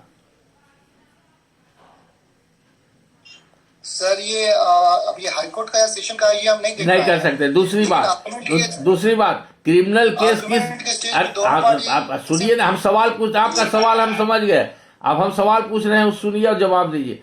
ये बेल ऑर्डर किस कोर्ट का है आप नहीं कर सकते। ये कौन सा केस था? वो सेल जो एग्रीमेंट का था उसको फोर्स एंड फैब्रिकेटेड का केस था, क्या था? प्रोसिक्यूशन का केस क्या था बता सकते हैं? सेम यही मैटर, यही केस था, यही चीज था। तो यही चीज नहीं, प्रोसिक्यूशन में एलिगेशन क्या था जो बोलिए, एफआईआर या कंप्लेंट क्या था? नहीं सिविल सूट जो था, सिविल सूट यही मैटर है। सिविल सूट से नहीं पूछ रहे, आप सवाल का जवाब दीजिए तभी ना हम समझ पाएंगे कि आप एफआईआर देखे हैं, कंप्लेंट देखे हैं? नहीं वो नहीं देखे, तब ठीक, तो जवाब मत दीजिए। आप सुनिए ना, आप समझ गए आर्गुमेंट स्टेज हो, कोई भी स्टेज हो, प्रॉब्लम तो जिस दिन आदमी को बीमारी लगा, अगर बच्चा आज पैदा हुआ आज ही उसको टीबी हो गया तो उस दिन भी हो सकता है, 80 साल मरने समय भी हो सकता है। तो ये प्रॉब्लम तो कभी भी राइज कर सकता है, उससे मतलब नहीं। फाइनल आर्गुमेंट होने से क्या लॉ का सिचुएशन बदल जाएगा?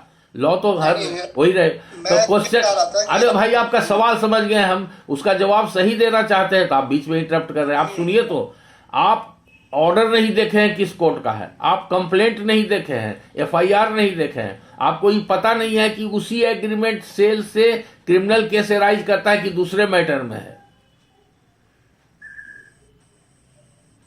अभी ये फैक्ट नहीं बता सकते, तो आधा आंसर आपका गलत भी हो सकता है, लेकिन ऐसे हम कोशिश करते हैं कि वो ऐसा आंसर हो जो आप समझ के अप्लाई कर सकते हैं। देखिए पहली बात जान लीजिए, आप लोग भी कल डिस्ट्रिक्ट जज बनिएगा, हाई कोर्ट आइएगा।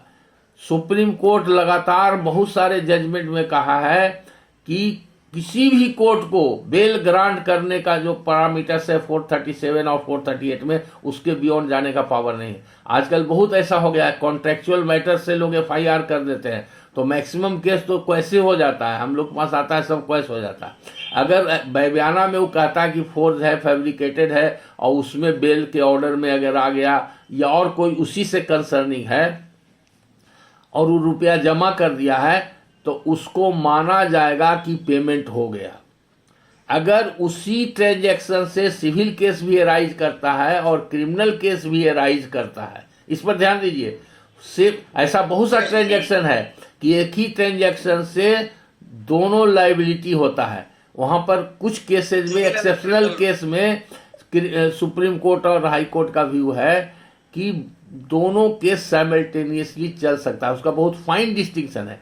बल्कि मेजर प्रिंसिपल यही है, 100% केस में यही होता है कि जब सिविल लायबिलिटी है तो क्रिमिनल केस नहीं चलेगा।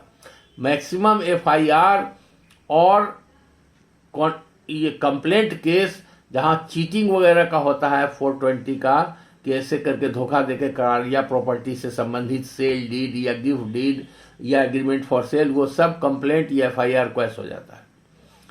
वहीं पर होता है जहां पर कि फोर्जरी का है, फोर्जरी का केस रहता है, तो कोई भी वैलिड ट्रांजैक्शन भी है तो फोर्जरी का ऑफेंस अलग होता है, वहां पर चल सकता है।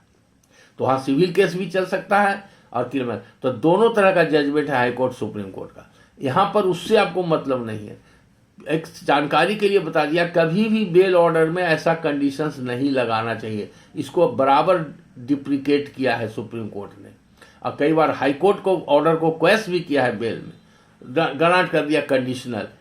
अब डिस्प्यूट हो गया, चेक बाउंस में होता है, तो चूंकि वो चेक बाउंस में 138 NI एक्ट में होता है, तो उसमें बेसिस ही यही है कि नॉन पेमेंट, तो वहां पर high court supreme court direction देता है कि इतना रुपया जमा कीजिए, बेल कीजिए।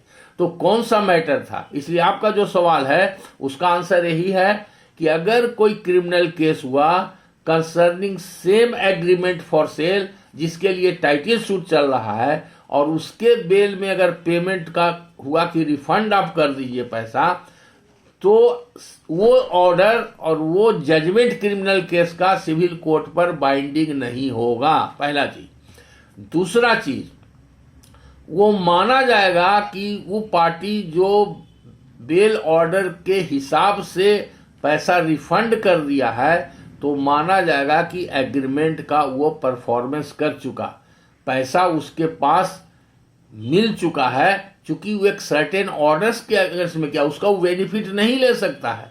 बेल में कह दिया जाए ए ने बेचा बी को 1 लाख रुपया में बेचा, 50,000 रुपया पहले एडवांस लिया था, और बाद में क्रिमिनल केस कर दिया कि हमरा से जबरदस्ती करा लिया, पिस्तौल भिड़ा के करा लिया, ये बयाना हम नहीं किया था, और उसके बेल ऑर्डर में हुआ कि आप 50,000 रुपया लिए हैं जो आप रिफंड कर दीजिए, तब आपको बेल देंगे, तो 50,000 रुपया रिफंड कर दिया, वो मैटर वहां पर खत्म हो गया। यहाँ पर सिविल केस में सिविल कोर्ट को इंडिपेंडेंटली एग्जामिन करना है, तो उसमें देखना है पेमेंट तो हो गया, तब पेमेंट हो गया तब परफॉर्मेंस हो गया, उस कंसिक्वेंसेस को नहीं होगा। रिफंड हो गया तो फिर से उसको जब आप सिविल कोर्ट में डिसाइड कीजिएगा तो पूरा पेमेंट करवाना होगा, वो पेमेंट को माना जाएगा और विलिंगनेस एंड रेडीनेस होगा, और वो एग्रीमेंट का जो फाइंडिंग क्रिमिनल कोर्ट ने दे दिया है फोर्ज एंड फैब्रिकेटेड है, उसको सिविल कोर्ट कॉन्ट्ररी फाइंडिंग भी दे सकता है। समझ गए, ये इतना जुडिक्शन है सिविल कोर्ट का, वाइड जुडिक्शन है। एक ही मैटर पर judgment of the civil court is binding on criminal court, बहुत सारा जजमेंट है। तो जहां तक फोर्जरी का सवाल है, तो वो फोर्जरी एन ऑफेंस उसको एजेंसी करती है, अब उस पर क्वांटम ऑफ एविडेंस देखा जाएगा, फोर्जरी कैसे डिसाइड हुआ, फॉरेंसिक साइंस लेबोरेटरी में गया कि नहीं गया, क्रिमिनल केस का फाइंडिंग कैसे आया, सिर्फ ओरल टेस्टिमनी था और क्या सर्कमस्टांस था, सिविल कोर्ट का था, वो अलग मैटर है। लेकिन आपका जो सवाल है, डिफेंडेंट ने पैसा वापस किया है बिल ऑर्डर में, ठीक है, वो तो बता रहे हैं कि पैसा वापस हो जाने से वो जो पेमेंट है वो रेट्रोस्पेक्टिवली नहीं ना अप्लाई करेगा, वो माना जाएगा कि वो पेमेंट हो चुका है। और जब वो रिजल्ट फाइनल जब जजमेंट होगा, उस फाइनल जजमेंट में वो उसको फिर से डायरेक्शन दिया जाएगा कि आप पेमेंट कीजिए। जैसे 1 लाख रुपया में 50,000 रुपया दे दिया और 50,000 रुपया दे दिया, तो वो माना जाएगा कि वो 50,000 रुपया लिया और बेल ऑर्डर में वो 50,000 रिफंड कर दिया। तो इसका माने है कि 50,000 रुपया लिया, ये फैक्ट खत्म नहीं होगा, लेकिन पेमेंट का डायरेक्शन होगा कि 1 लाख रुपया आप उसको पेमेंट कीजिए। तो उससे ये एग्रीमेंट फॉर सेल और सिविल सूट पर कोई इम्पैक्ट नहीं पड़ने जा रहा। सिर्फ इतना ही पर्पस है कि उसको पेमेंट माना जाएगा कि नहीं माना जाएगा। उसको पेमेंट माना जाएगा, उसको आप कॉग्निजेंस ले सकते हैं, लेकिन वो आपके ऊपर बाइंडिंग नहीं है और वो इसके सिविल सूट के रिजल्ट को वो हैम्पर नहीं करेगा। तो ये हो गया। दूसरा पार्टी को नेसेसरी सवाल। हाँ बोलिए बोलिए बोलिए। सर यहाँ पे सिविल सूट में जब पेमेंट हो जाएगा बेल ऑर्डर के अकॉर्डिंग, तो बेसिस ऑफ सूट उस दौरान क्या रहेगा? बेसिस ऑफ सूट तो एग्रीमेंट है, वो एग्रीमेंट खत्म कहाँ हुआ? पैसा बेसिस ऑफ सूट नहीं है। बेसिस ऑफ सूट तो कंसिडरेशन अमाउंट नहीं होता है, बेसिस ऑफ सूट एग्रीमेंट है, वही बेसिस हुआ। इसी बेस पे डिफेंडेंट आर्ग्यू कर रहे हैं कि हम तो पैसा वापस कर दिया आपको, अब क्या आपको हम सेल करें? नहीं, वो आर्गुमेंट कर रहे हैं तो गलत कर रहे हैं। अरे उनके पास कोई ऑप्शन नहीं है तो गलत। आप समझ गए ना, आर्गुमेंट तो हर पार्टी अपने तरफ से करता है। तो जज को तो ही देख रहा है, उसको कहते हैं ना to separate the chaffs from the grain. धान में क्या होता है, चावल भी होता है, भूसा भी रहता है। तो भूसा को अलग कर दे रहा है, चावल को निकाल ले रहा है ना? हाँ, तो वही काम करना जज का ही काम है। तो आप तो वो समझ गए कि वो उसका इम्पैक्ट नहीं पड़ने जा रहा है। और दूसरा ये समझ गए कि वो जो थर्ड पार्टी है, जिसको कि सब्सिक्वेंट ट्रांसफरी बोलते हैं, वो नेसेसरी पार्टी है कि नहीं।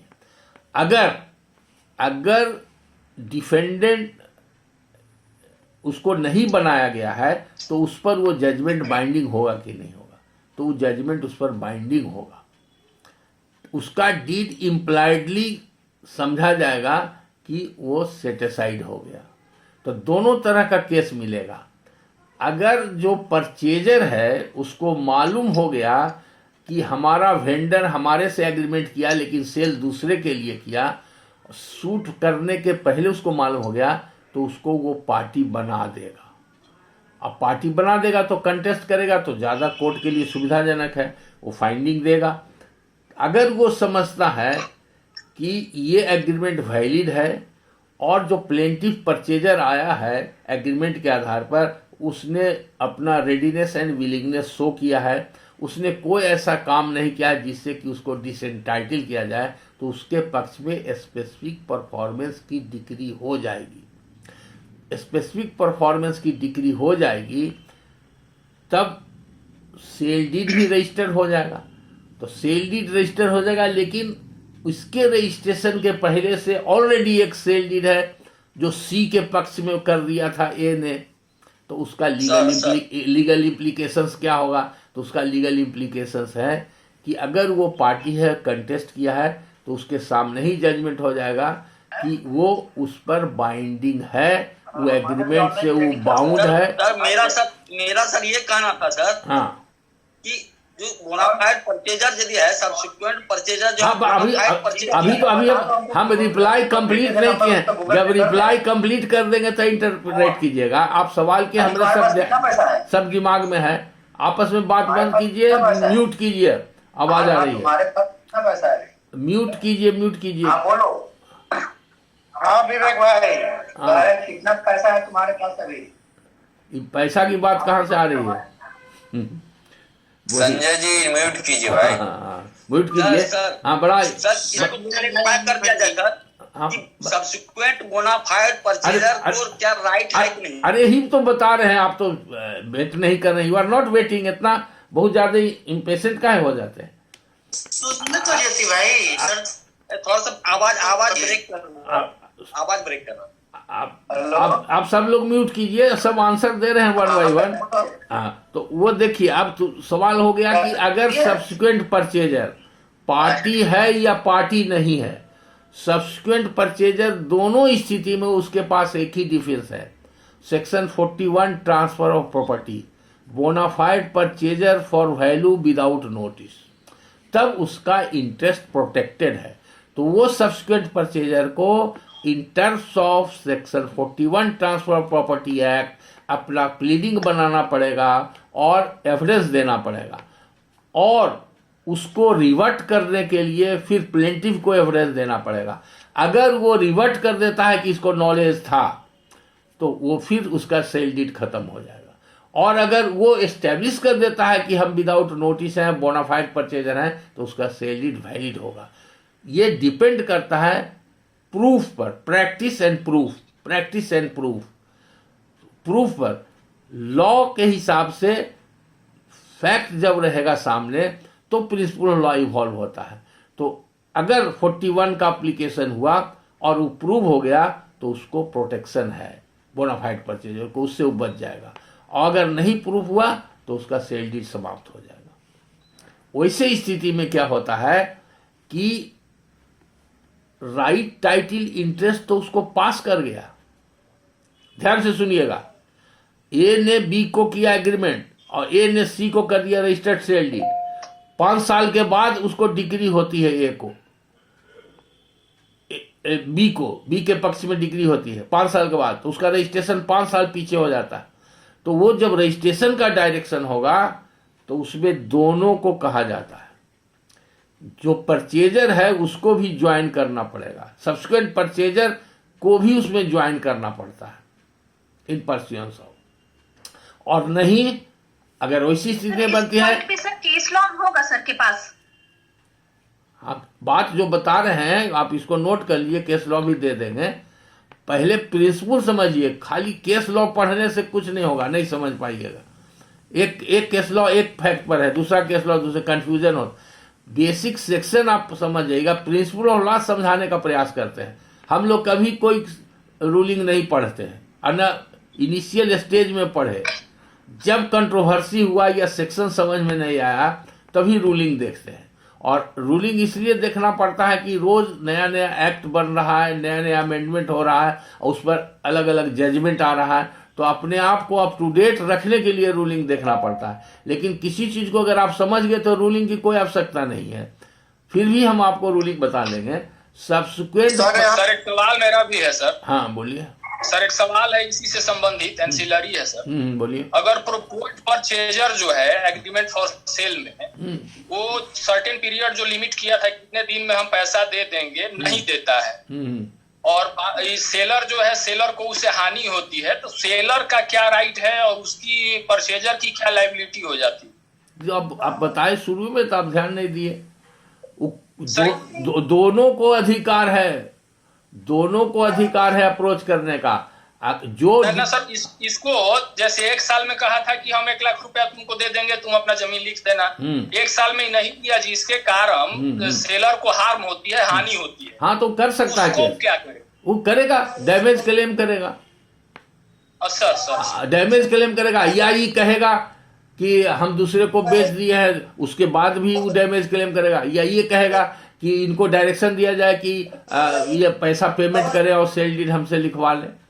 वो ऑप्शन उसके साथ भी है। वो दोनों पार्टी को सेम अधिकार है। सर इसमें कंफ्यूजन कहाँ है, ये शुरू में हम बता चुके हैं। तो आप समझिए, थर्ड पार्टी का भी इंपॉर्टेंट लास्ट चैप्टर हो रहा है कि थर्ड पार्टी इंटरेस्ट जो क्रिएट हो गया सब्सिक्वेंट परचेजर का, तो उस पर अगर उसके प्रेजेंस में डिक्री हुई है तो कोर्ट को यह भी अधिकार है। बहुत सा केस में आप देखिएगा रिलीफ रहता है कि जो सी के पक्ष में सेल डीड लिखा गया, जो सब्सिक्वेंट परचेजर पक्ष में, उसको सेट असाइड कर दिया जाए या डिक्लेयर कर दिया जाए कि उसको टाइटल पास नहीं किया है। कुछ न कुछ फाइंडिंग देना पड़ेगा। और अगर ऐसा भी केस लॉ मिलेगा जहां पर कि कोई उसके बारे में जानकारी नहीं थी, सेक्रेटरी बेच दिया, अब बेच दिया और ओरिजिनल जो पार्टी था टू दी एग्रीमेंट उसको किसी को पता नहीं चला, और सूट के दौरान भी अगर ऐसा डिफेंस नहीं लिया कि हम ऑलरेडी बेच चुके हैं डिफेंडेंट ने, अब हमारे पास कोई अधिकार नहीं है, और डिक्री पास हो गई, तो उसका इम्प्लाइड इफेक्ट होगा कि वो impliedly sale deed has been cancel, उसका ऑपरेशन में नहीं रहेगा। कोर्ट के जजमेंट के हिसाब से जिसके पक्ष में सेल डीड होगा वही प्रिवेल करेगा। इस तरह तरह के फैक्ट्स में आपको जजमेंट मिलेगा। एक एक करके हम सवाल कर देते हैं, उसके बाद रूलिंग लिखाएंगे। सर अब इनका आगे प्रोसीड करने से पहले सर हम एक क्लैरिटी चाहते हैं। हाँ बोलिए। अभी जो सेक्शन 14 का सर आप मेरा सवाल था उसका जवाब दे रहे थे, ये सर जवाब जो था ये था in respect of section 14 which was introduced after 2018 amendment, right? Sir इससे पहले ये जो केसेस हैं हमारे पास आज के डेट में जो फाइनल आर्गुमेंट या बहस पे आ गए हैं, ये 2018 के एग्रीमेंट अमेंडमेंट के पहले के केसेस हैं। उस समय सेक्शन 14 और सेक्शन 20 दोनों ही बहुत अलग था। ठीक बात है। तो सर ये जो आप अभी बात बताए ये था 18 के अमेंडमेंट के बाद। हमारे पास जो केस है वो 18 के अमेंडमेंट के पहले से इंस्टीट्यूटेड है। अच्छा। तो सर दो चीजें क्लियर कर दी जाए कि क्या ये अमेंडमेंट जो 2018 में आया है ये अमेंडमेंट रेट्रोस्पेक्टिवली अप्लाई करेगा उन केसेस में? आज के डेट में हम उन केसेस को उस नए अमेंडमेंट के आधार पे डिसाइड कर सकते हैं, या जो प्रिवेलिंग लॉ था उस टाइम पे हमें उसके हिसाब से ये तो बहुत कई केस में डिसाइड हो चुका है। सुप्रीम कोर्ट सीपीसी अमेंडमेंट आया था तो उसमें सिर्फ प्रोसीजरल लॉ जो है वो रेट्रोस्पेक्टिव होता है। 3 प्रिंसिपल है इसके लिए। जो सब्सटेंसिव लॉ होता है वो रेट्रोस्पेक्टिव नहीं होता है, वो प्रोस्पेक्टिव होता है। और प्रोसीजर लॉ रेट्रोस्पेक्टिव होता है। वो जैसे पुराना सूट है सीपीसी में अमेंडमेंट होगा, उदाहरण के लिए रिटर्न स्टेटमेंट में आपका 90 दिन का आ गया, मान लीजिए देना है टाइम लिमिट, पुराना में नहीं था तो पुराना सूट में भी लागू होगा, नया सूट में भी लागू। तो प्रोसीजर लॉ होता है जो रेट्रोस्पेक्टिवली अप्लाई करता है, और सब्सटेंसिव लॉ होता है। जो क्वेश्चन था, हाँ बोलिए। तो मेरा जो क्वेश्चन था, हमने पूछा था कि सेक्शन 14 के हिसाब से अगर प्लेंटिफ फेल करता है ये प्लीड करने के लिए कि money compensation is not an adequate relief, ये प्रोविजन पुराने स्पेसिफिक रिलीफ एक्ट के section 14 sub section 1 clause A का है। आज के डेट में ये सारी चीजें रिप्लेस कर दी गई है, नया सेक्शन आ गया है। तब पुराना वाला में पुराना लागू होगा। अब सर यहाँ पुराने के कॉन्टेक्स्ट में सर एक बार क्लियर कर दिया जाए कि अगर प्लीडिंग्स में प्लेंटिफ ने ये बात प्लीड नहीं किया कि मनी कॉम्पनसेशन एडिक्वेट रिलीफ मेरे लिए नहीं है, इसके बाद इसलिए हम स्पेसिफिक परफॉर्मेंस चाहते हैं, तो कोर्ट को उन बातों में किस तरीके से हमें जजमेंट लिखना चाहिए, या क्या इसका नेसेसरी इम्प्लीकेशन होगा अगर plaintiff neither pleaded not proved that money compensation तो नहीं मिलेगा, नहीं मिलेगा। वो जब प्लीड भी नहीं किया, प्रूव भी नहीं, उसको तो मांगना पड़ेगा। तो अगर नहीं मांगता है, रिलीफ नहीं मांगता है और प्लीडिंग उसका है और एविडेंस भी दे दिया है, तब इक्विटेबल रिलीफ में उसको दिया जा सकता है। ऑर्डर 7 रूल 7 का प्रिंसिपल अप्लाई करेगा, कंपनसेशन दिया जा सकता है अगर प्लीडिंग और एविडेंस है। तो बहुत सारा केस में ऑल्टरनेटिव रिलीफ करके प्लीडेड रहता है और रिलीफ मांगा जाता है, तो वो ऑप्शन है प्लेंटिफ का। अगर द प्लीडिंग है न प्रूव है तो क्लियर है, उसको नहीं मिलेगा, सीधे डिसमिस हो जाएगा, कंपनसेशन नहीं मिलेगा। जो पार्टी एट फॉल्ट है तो उसको तो पेनलाइज किया जाएगा, तो उसके लिए वही पेनल्टी है, उसको कोई बेनिफिट नहीं मिलेगा।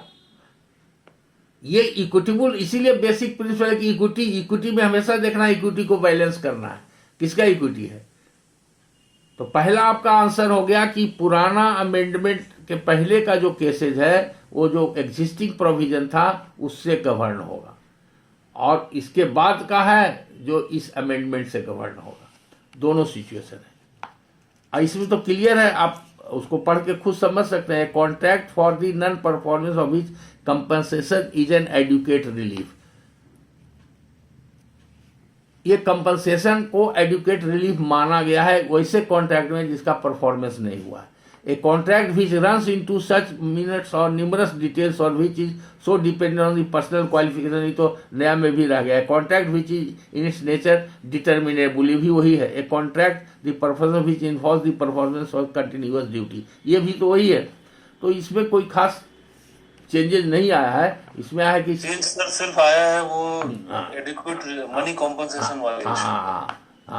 तो हाँ, तो इसमें पुराने वाले के साथ अगर हम लोग सेक्शन 20 को पढ़ते हैं, पुराने सेक्शन 20 हाँ, जो रिलेट करता है डिस्क्रिप्शन ऑफ कोर्ट, जो डिक्री कब देगा स्पेसिफिक परफॉर्मेंस का, तो सर ये आज के डेट में जो स्पेसिफिक परफॉर्मेंस का सेक्शन 20 है, जो 18 के अमेंडमेंट से इंट्रोड्यूस किया गया है, पहले वाला तो सर बहुत ज्यादा स्ट्रिंजेंट रूल है। हाँ, इसीलिए थोड़ा रिलैक्स किया गया है। तो इसके हिसाब से तो हमें डिग्री एक्चुअली देना ही नहीं चाहिए जब तक कि ये सारे कंडीशंस फुलफिल नहीं होते। हाँ, तो इसीलिए कहा कि वो बहुत सा जजमेंट मिलेगा सुप्रीम कोर्ट को जिसमें कि ये कहा गया है कि इक्विटेबल रिलीफ है, इक्विटी के ग्राउंड पर दिया जा सकता है और उसके लिए सर्कमस्टांस एंड फैक्ट्स प्लीडेड है, एविडेंस है कि नहीं है, तभी दिया जा सकता है। तो इसीलिए ओपनिंग इसका है हेड नोट ही है डिस्क्रिशन कोर्ट का। तो कोर्ट का डिस्क्रिशन जहाँ भी है वो डिस्क्रिशन को जुडिशसली एक्सरसाइज करना है। और वो एक्सरसाइज कब होगा? जो principles already precedents and principles exist कर रहा है उसी के आधार पर होगा। The jurisdiction to decree a specific performance is discretionary and the court is not bound to grant such relief merely because it is lawful to do so। Court के wisdom के ऊपर डिपेंड करता है, लेकिन वो विजडम भी discretion को judicious होना चाहिए। But the discretion of the court is not arbitrary but sound and reasonable, guided by judicial principles and capable of correction by a court of appeal. तो ये parameters everything is in the hand of the court. Court को देखना है कि साहब अब 1 लाख रुपया दे दिया और इस आदमी को नहीं मिल रहा है और इसको लाभ नहीं मिला, इतना दिन लिटिगेशन में रहा, तो वहाँ पर एविडेंस अगर है कि हाँ पेमेंट हुआ और इधर एडमिटेड है या वो प्रूव्ड है और रिलीफ नहीं भी मांगा है तो कोर्ट दे सकता है। ये डिस्क्रिशन कोर्ट का। लेकिन नॉर्मली लोग कहते हैं कि आपने तो रिलीफ मांगा ही नहीं, ऐसा भी केस मिलेगा। तो ये डिपेंड करता है पार्टीज के कंडीशंस पर और फैक्चुअल सिचुएशन पर कि ये कब माना जाएगा और कब नहीं माना जाएगा। ये अलग अलग केसेस में दोनों तरह का आपको जजमेंट मिलेगा। किसी में कोर्ट ने कहा कि नहीं दिया जा सकता है इस वजह से, किसी में कहा कि नहीं कोर्ट का डिस्क्रिशन है दिया जा सकता है, ये बोनाफाइड सिचुएशन है इसमें दिया जा सकता है। तो इसलिए दोनों को पढ़ने की आवश्यकता है।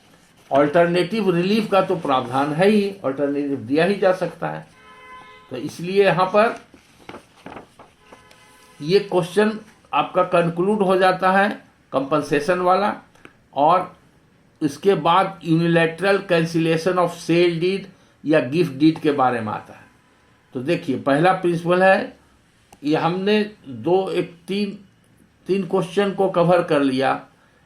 अब चौथा क्वेश्चन है कि यूनिलैटरल जो पार्टी सेल डीड लिखता है या गिफ्ट डीड लिखता है और उसको जाके कैंसिल कर देता है, तो कैंसिलेशन का कहाँ प्रावधान है और उसका क्या लीगल इम्पैक्ट है, और उसके आधार पर अगर कोई सूट में चैलेंज हुआ हो तो कैसे उसको देखना चाहिए। तो ये बहुत इम्पॉर्टेंट सिचुएशन है। पहला एक स्टेप बाय स्टेप जो प्रिंसिपल ऑलरेडी डिसाइडेड है एंड एक्सेप्टेड प्रिंसिपल लॉ है उसको बताते हैं और उसको माइंडली सुनिएगा, जरूरत पड़े तो नोट भी कर लीजिएगा। जो भी डॉक्यूमेंट अगर कोई क्रिएट करता है प्रॉपर्टी के संबंध में और राइट टाइटल इंटरेस्ट क्रिएट हो जाता है, तो जैसा कि आपको पहले बता चुके हैं कि राइट टाइटल इंटरेस्ट जो क्रिएट होता है वो डॉक्यूमेंट वैलिड रहेगा तब, यानी कि वो प्रॉपरली लिखा हुआ हो according to the provisions of law, और अगर रजिस्ट्रेशन चाहिए तो रजिस्टर्ड है। तो जब कोई डॉक्यूमेंट रजिस्टर्ड हो गया और टाइटल पास हो गया, तब जो एक्सिक्यूटेंट ऑफ द डॉक्यूमेंट है, सेलर हो या डोनर हो या लेसर हो, मॉर्गेजर हो, जो भी हो, जिस तरह का नेचर ऑफ डॉक्यूमेंट हो, किसी को वो डॉक्यूमेंट को यूनिलैटरली कैंसिल करने का अधिकार नहीं है। वर्ड पर ध्यान दीजिए, यूनिलैटरल कैंसिलेशन। अगर दोनों पार्टी मिल के चाहता है तो दोनों पार्टी जैसे एक दूसरे को जमीन बेच रहा है या एक दूसरे को गिफ्ट दे रहा है, तो फिर दोनों चाहता है तो दोनों मिल करके कैंसिल कर सकता है। वो दोनों पार्टी टू दी डॉक्यूमेंट जो है उसके पास ये अधिकार है, उसको लिबर्टी है to continue with that agreement, to discontinue that agreement, to act upon that agreement, not to act upon. ये हो सकता है बायलैटरल डॉक्यूमेंट से एक्सक्यूट करके पहले डॉक्यूमेंट को कैंसिल किया जा सकता है, वन एस्पेक्ट। दूसरा एस्पेक्ट, अगर कोई रजिस्टर्ड इंस्ट्रूमेंट है तो उसका कैंसिलेशन फिर रजिस्टर्ड इंस्ट्रूमेंट से ही किया जाएगा with mutual consent, unregistered instrument से नहीं किया जा सकता है। अगर अनरजिस्टर्ड डॉक्यूमेंट है, एक क्वेश्चन है सर, यदि टोटल कंसिडरेशन मनी पेड नहीं किया गया है, उसमें टर्म एंड कंडीशन है कि कुछ जो है पेड किया जाएगा बाद में, उसके आधार पर बाद में यदि वो नहीं होता है तो यूनिलैटरल कैंसिलेशन हो सकता है। हाँ, वैसे में हो सकता है अगर वो टर्म्स एंड कंडीशंस का फुलफिलमेंट नहीं किया हो। इस पर जनक दुलारी केस बहुत अच्छा आप लोग पढ़े भी होंगे, कई बार फिजिकल क्लास में बताए थे। जनक दुलारी केस पढ़े हैं ना? हाँ, तो पढ़े हैं तो आपको पूरा जानकारी है। और जो लोग नहीं पढ़े हैं वो लोग पढ़ लीजिएगा। 2011 सुप्रीम कोर्ट है, काटजू साहब का जजमेंट है, उसमें बैबियाना के बारे में लिखा है, बल्कि काटजू साहब ने लिख दिया है कि बिहार में ही प्रिविलेंट है। शायद उनको जो वकील साहब नहीं बताएंगे उनको ज्ञान नहीं है। ये पूरे इंडिया में एक ही रजिस्ट्रेशन एक्ट है और एक ही प्रावधान है। कहीं पर उसको बोलते हैं रसीद बेची। भभुआ से कोई है कैमूर जिला से? आज लगता है कोई कैमूर से भी एक को सवाल आया था, तो वहाँ पर उसको रसीद बेची बोलते हैं। कहीं पर उसको बोलते हैं चिरकुट, और कहीं पर बोलते हैं कहीं पर बोलते हैं चिरकुट बदलैन, चिरकुट ही बोलते हैं कहीं पर, चिरकुट बदलैन, और कहीं पर तकाबजुल बदलैन। ये अलग अलग है, लेकिन क्या है वो, उसके बारे में समझिए। वो क्या है कि जब हम कोई डॉक्यूमेंट को प्रेजेंट करते हैं, किसी भी नेचर का डॉक्यूमेंट हो, तो वो रजिस्ट्रेशन रूल्स में बना हुआ है कि जब डॉक्यूमेंट प्रेजेंट होगा तो वो डॉक्यूमेंट का नेचर क्या है, वेंडर और वेंडी या एक्सक्यूटेंट एंड एक्सक्यूटी कौन है, और किस डेट को परचेज हुआ है, और कितना सीरियल नंबर में वो परचेज हुआ है, वो सब उसमें भरना पड़ता है, लिखना पड़ता है। उसका प्रिंटेड फॉर्म है, एक छोटा रसीद टाइप का होता है। वो इस बात का प्रमाण है कि so and so has presented the document in the registration office for registration. इस बात का ही सिर्फ प्रमाण है। तो होता क्या है प्रैक्टिस में कि जब हम लोग पार्ट पेमेंट करते हैं, रजिस्ट्रेशन सेल डीड वगैरह लिखते हैं, और पार्ट बकाया रहता है, तो वो दोनों पार्टी के म्यूचुअल कंसेंट पर डिपेंड करता है। ऐसा भी हो सकता है कि दस्तखत कराने वक्त हम इतना रुपया पाया, उसको ज़्यादातर लिखते हैं पहले अगर पाया था कबल तहरीर, तहरीर का मतलब इंडोर्समेंट बनाना, एक्सक्यूशन, तो कबल तहरीर इतना रुपया पाया, बवक्त तहरीर इतना रुपया पाया, बरसरे इजलास रजिस्ट्रार साहब के इतना पाएंगे, और इतना रुपया तकाबजुल बदलैन में पाएंगे। अलग अलग मोड से अलग अलग देखा जाएगा, लिखा जाएगा। वो दोनों पार्टी का प्रिविलेज और लिबर्टी है, कुछ भी हो सकता है। अगर ये टर्म्स एंड कंडीशंस है सेल डीड में कि रुपया पूरा मिलने के बाद टाइटिल पास करेगा, इसको ध्यान से सुनिए, यही क्रक्स है। अगर रुपया पूरा मिल गया, परचेजर ने दे दिया वेंडर को, तभी टाइटिल पास करेगा। अगर ऐसा टर्म्स है और उसका ब्रीच होता है, टर्म्स एंड कंडीशन के हिसाब से पूरा रुपया नहीं मिलता है, तो अधिकार है जो बेचने वाला वेंडर है उसको नोटिस दे करके कैंसिल कर सकता है। तो वहां पर यूनिलैटरल कैंसिलेशन परमिसिबल है on the ground that the purchaser has defaulted in payment of consideration amount which was a condition president for passing of the title.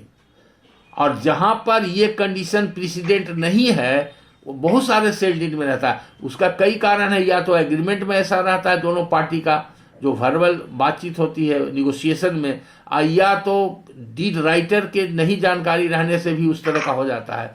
तो जब one sale deed is executed and registered, title passed from one person to another, then consideration amount जो है वो payable रहता है, हमेशा रहेगा। सिर्फ वेंडर को इंटाइटल है to get the consideration amount, तो उसके लिए वो उसको सू कर सकता है। उस आधार पर वो डीड कैंसिल नहीं कर सकता, ही उसका डिस्टिंक्शन है। पेमेंट के लिए मिलेगा उसको, कि पेमेंट उसको देना पड़ेगा, उसके साथ सूद इंटरेस्ट जो भी हो डैमेज वगैरह के साथ उसको मिल सकता है। तो वैसे केसेज में वो कैंसिल नहीं हो सकता है। अगर वैसे केसेज में वो कैंसिल कराना चाहता है तो उस सिविल कोर्ट को राइट है, उस सूट फॉर कैंसिलेशन फाइल कर सकता है और डिक्लेयर करा सकता है कि ऐसे ऐसे हुआ, इस आधार पर किया जाए। अगर वो प्रूफ कर जाएगा तो वो सेल डीड सेटिसाइड हो सकता है, सिविल कोर्ट से हो सकता है, लेकिन वो यूनिलैटरल नहीं हो सकता। अपवाद स्वरूप वही है जहां पर sir excuse me sir, sir यहाँ पे हम कुछ कहना चाह रहे हैं सर, ये परमिटेड, मैं प्रोसीड सर? हाँ बोलिए। Actually, Section 54 of the TP Act, this says that there is a transfer of property, ownership is transferred in that very case, and in respect of the consideration amount, it may be part paid, unpaid, fully paid. हाँ वो तो valid है, or promised to be paid later on. हाँ valid है। अगर 1 रुपया भी thereby title has meaning thereby title has already passed. Now sir, question is in case of the Chirkut Badland, what you are uttering about, if it is part paid, if money has not been paid, consideration has not been paid fully, for there is only charge over the property to recover from the action of the civil suit from the civil court. And as far as cancellation of the deed is concerned, there is only one provision, that is section 31 of the specific relief act. There is only one provision to go for cancellation of the deed. If the deed is void or if the deed is voidable, in that very circumstance only we can prefer cancellation before the civil court, otherwise not. And if money is left outstanding, it has not been paid, there is only charge over the property. The deed will never be cancelled as per section 54 of the Transfer of Property Act. आप जनक दुलारी case पढ़े हैं? Yes sir, I have gone through it sir. तो उसमें क्या था? उसमें sir there is clear cut demarcation upon 2 points. Number one, it will follow the spirit of the section 54 of the Transfer of Property Act. And number 2, if there is dictum clearly that title will not pass if money is not paid. यही तो distinction हम बताए, तो आप नहीं सुने, आप अभी नहीं सुने, यही चीज तो हम बताए थे। सुने तब आपका सवाल क्या है जो बोलिए, आप जो कहना चाहते हैं हम समझ गए। आप इस बैकग्राउंड में क्या आपका स्पेसिफिक क्वेश्चन बोलिए। मेरा कहना ये है सर कि once title is passed, it can never be cancelled. Only there will be charge over the property for the unpaid money. यही तो हम बोले हैं, हम दूसरा चीज कहाँ बोले हैं? And this is what cited in the Janak Dulari case. तो यही बात तो हम बोले हैं, इससे अलग बोले हैं। आप पूछिए किसी अपने कलीग से, आप लोग कोई बताइए कि पर कुछ बोल रहे थे सर, जो अभी पे कुछ बोले थे सर, जो अभी पे कुछ सुनिए, जो अरुण जी अभी बोल रहे हैं इससे हट के हम कुछ बोले हैं, आप लोग बोलिए, कोई बताइए तो। व्हाट एवर आई हैव नहीं सर, कैंसिलेशन पे कुछ बोल रहे थे सर आप, कैंसिलेशन पे। हाँ बोलिए ना, क्या बोले थे आपको फिर? कैंसिलेशन पे, हाँ कैंसिलेशन पर तो बोल रहे थे, एक एक स्टेप में आपको बता रहे थे। अगर आप पढ़े हुए हैं, हम ये समझ करके बता रहे हैं कि आप सभी लोग का एक एक्सपीरियंस नहीं है, सभी लोग का नॉलेज और इंटेलिजेंस बराबर नहीं है। कुछ अफसर लोग अप टू डेट है, कुछ अफसर लोग वो जजमेंट पढ़े हुए हैं, कुछ नहीं भी पढ़े हुए हैं। तो स्टेप बाय स्टेप बता रहे थे कि प्रिंसिपल ऑफ लॉ क्या है। पहला बताए कि यूनिलैटरल कैंसिलेशन नहीं हो सकता है, ये तो बेसिक पहला ही लाइन बताए थे आपको, आप ओवरलुक कर गए। किसी भी डॉक्यूमेंट का यूनिलैटरल कैंसिलेशन नहीं हो सकता है, बोथ पार्टीज के म्यूचुअल कंसेंट से वो कैंसिलेशन हो सकता है। रजिस्ट्रेशन दूसरा बताए थे कि कैंसिलेशन करने का पावर सिर्फ सिविल कोर्ट को है। तीसरा बताए थे कि जनक दुलारी केस का रेफरेंस इसलिए बताए थे ये चिरकुट बदलाइन या तकाबुल बदलाइन किसको कहते हैं उसके संबंध में। तो ये पटना हाई कोर्ट और सुप्रीम कोर्ट का बहुत सारा जजमेंट है, उसमें से 2 जजमेंट पटना हाई कोर्ट का जनक दुलारी में भी रेफर्ड है। वो अगर टर्म्स एंड कंडीशंस में लिखा हुआ है कि पूरा रुपया देने के बाद टाइटिल पास करेगा, तब ये जो सेक्शन 54 पढ़ के सुना रहे हैं सेल का डिफिनेशन, तो सेल वो वैलिड है, This will not apply. Sale valid है, पार्ट पेमेंट भी वैलिड है, 1 रुपया भी पेमेंट नहीं हुआ है तो भी वैलिड है। पार्ट पेमेंट क्या, हमने ए ने ऐसा भी बहुत डीड मिलेगा, आप भी देखे होंगे, हम तो सैकड़ों डीड देखा है जिसमें ए ने लिखा बी को कि कुल रुपया तकाबुल बदलाइन में पाएंगे, ऐसा लिखा हुआ, 1 रुपया भी नहीं दिया, सेल डीड हो गया, तो वो भी वैलिड है। मतलब वो सेल डीड हो सकता है, इस सेल को डिफाइन करता है सेक्शन 54, सेल को डिफाइन करता है, इसलिए वहां पर इसको कंफ्यूज नहीं कीजिए। और सेल क्या है, ये ट्रांसफर ऑफ ओनरशिप है, तो ट्रांसफर ऑफ ओनरशिप हो गया। पासिंग, ये दूसरा प्रिंसिपल है, passing of title is not dependent upon payment of consideration amount. इसको लिख लीजिए एक लाइन, इस पर एक भी जजमेंट इसके कॉन्ट्ररी मिलेगा तो हमको बताइएगा। Passing of title does not depend upon payment of consideration amount, लेकिन पार्टीज को अधिकार है कि कब टाइटिल पास करेगा, वो एग्रीमेंट करने का, वो कवेनेंट जोड़ने का। तो जिस केस में ऐसा कवेनेंट है कि जब तक पूरा पैसा नहीं मिलेगा टाइटिल नहीं पास करेगा, उसको जुमला है सिविल कोर्ट में ज्यादातर केसेस जो मिलता है, बसूल तमाम वो कमाल जरसमन हकीयत वो कब्जा मोकी रहले को दिया, या मोकी रहले को होगा, या मोकी रहले पावेंगे। तो इसका मतलब है इंटेंशन देखा जाता है, और इंटेंशन देखने के लिए कंटेंट्स ऑफ द डॉक्यूमेंट देखा जाता है।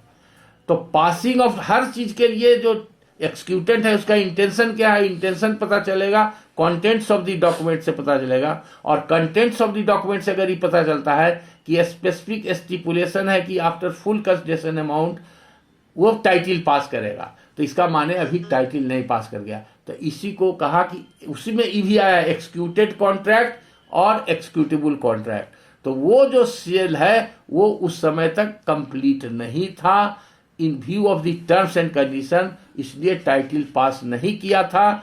और इसको अप्रीहेंशन हुआ या जरूरत हुआ, नोटिस दिया नहीं दिया, किसी भी हालत में वो कैंसिल किया, तो वहां पर उसका कैंसिलेशन परमिसिबल है और जस्टिफाइबल है। बाकी किसी केस में कैंसिलेशन जस्टिफाइबल नहीं है। Am I clear mister Arun Kumar? Arun जी,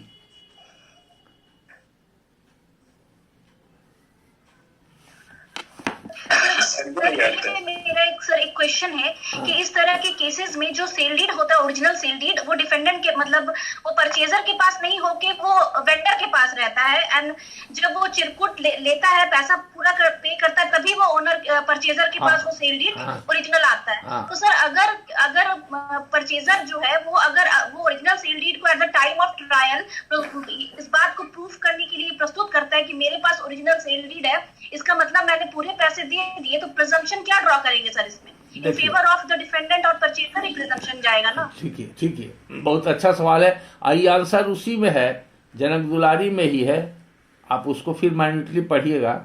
देखिए, सेल डीड जब चिरकुट जो होता है, तो वो चिरकुट पूरा पेमेंट हो गया हो या पूरा पेमेंट नहीं हुआ हो, दोनों कंडीशन में जो डॉक्यूमेंट प्रेजेंट करता है उसके पास रहता है। ये मैकेनिज्म समझिए और रूल्स समझिए और प्रैक्टिस को समझिए। तो ऐसा भी केस हो सकता है कि पूरा पेमेंट हो जाए, बाद में रहता है टर्म्स एंड कंडीशंस। अगर पहले पेमेंट हुआ तो डीड में लिखा रहता है कि इतना रुपया हमने पाया, और अगर रजिस्ट्रार के सामने होता है तो वो रजिस्ट्रार को लिखना पड़ता है कि हमने इतना रुपया पाया।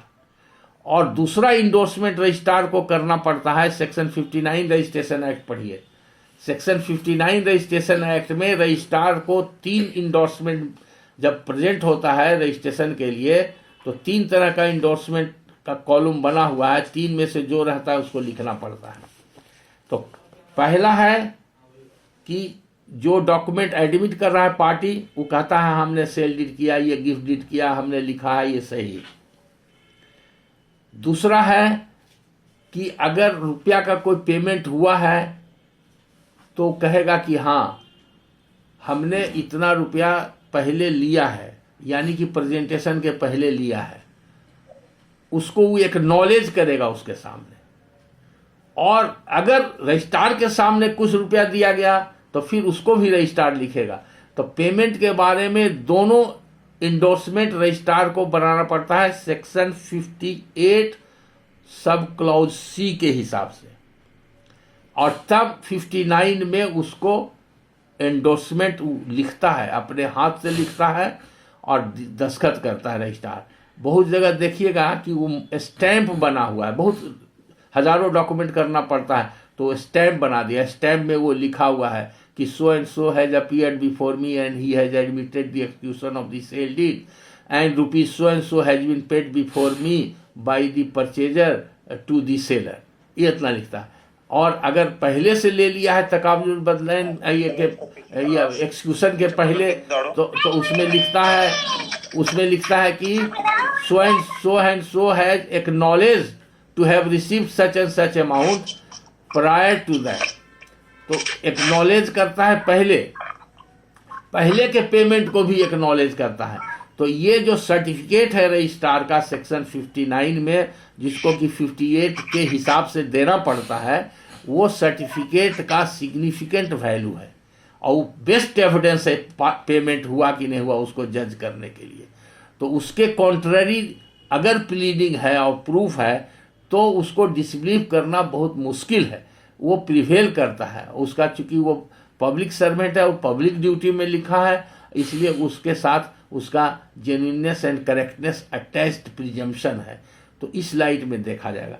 तो ये कहना कि सेल डीड डिफेंडेंट के पास है, अगर मान लीजिए प्रैक्टिस में क्या होता है कि डिफेंडेंट ही जनरली परचेज करने वाला आदमी जो है वो परचेज करने के लिए अपना कोई कातिब जान पहचान का रहा डीड राइटर उसको दे देता है कि आप लिखिए, वो अपने हिसाब से लिखाता है, क्योंकि पेमेंट उसी को करना पड़ता है, वेंडर को पेमेंट नहीं करना पड़ता है। जो भी एक्सपेंडिचर है, स्टैम्प ड्यूटी, रजिस्ट्रेशन ड्यूटी और जो स्क्राइब है उसका सब पेमेंट तो अपने आदमी को देता है। तो जनरली क्या है कि जो प्रेजेंट करता है वो डीड राइटर ही प्रेजेंट करता है और डीड राइटर ही वहाँ से रिसीव कर लेता है। तो deed writer is a person just like agent, जैसे कोई एडवोकेट किसी क्लाइंट को रिप्रेजेंट करता है तो ऐसे डीड राइटर उसके बिहाफ में रिप्रेजेंट करता है। तो डीड राइटर अपने पास नहीं रखता है, उसको मालूम है कि पेमेंट हुआ है कि नहीं हुआ है, तो अकॉर्डिंगली डीड राइटर दे देता है। अगर पेमेंट नहीं हुआ है तो उसको दे देना चाहिए मुद्दई को, जो बेचने वाला है उसको दे देना चाहिए। तो वो कभी कभी ऐसा भी केस होता है कि वो फ्रॉड करके और उसके मेल में चला गया खरीदार के, वो दे दिया खरीदार को, खरीदार ने निकाला। एग्जैक्टली इसी तरह का केस जो आपने सवाल पूछा है, अभी पटना में 2 केसेस हुआ है। और जो आदमी, वो कलकत्ता का रजिस्ट्रेशन था, वो फ्रॉड करके उससे चिरकुट लेके कलकत्ता से डीड निकाल के ले आया। वो अभी अरबों की प्रॉपर्टी है पटना में, बहुत पुराना मुकदमा है। तो उसमें दोनों कोर्ट का कंकरेंट फाइंडिंग हो गया है कि नहीं, ये जो सेल डीड जो परचेज किया है, सेल डीड जो प्रोड्यूस किया है परचेजर, उसने टोटल पेमेंट कर दिया है और इसलिए उसको टाइटिल पास कर गया और सूट डिसमिस कर दिया गया।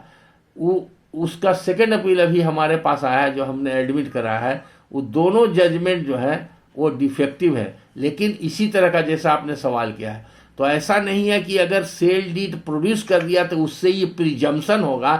ऐसा लॉ में प्रिजम्पशन नहीं है, लीगल प्रिजम्पशन नहीं है। फैक्चुअल सर्कमस्टांस एक अपीयर करता है, there is a difference.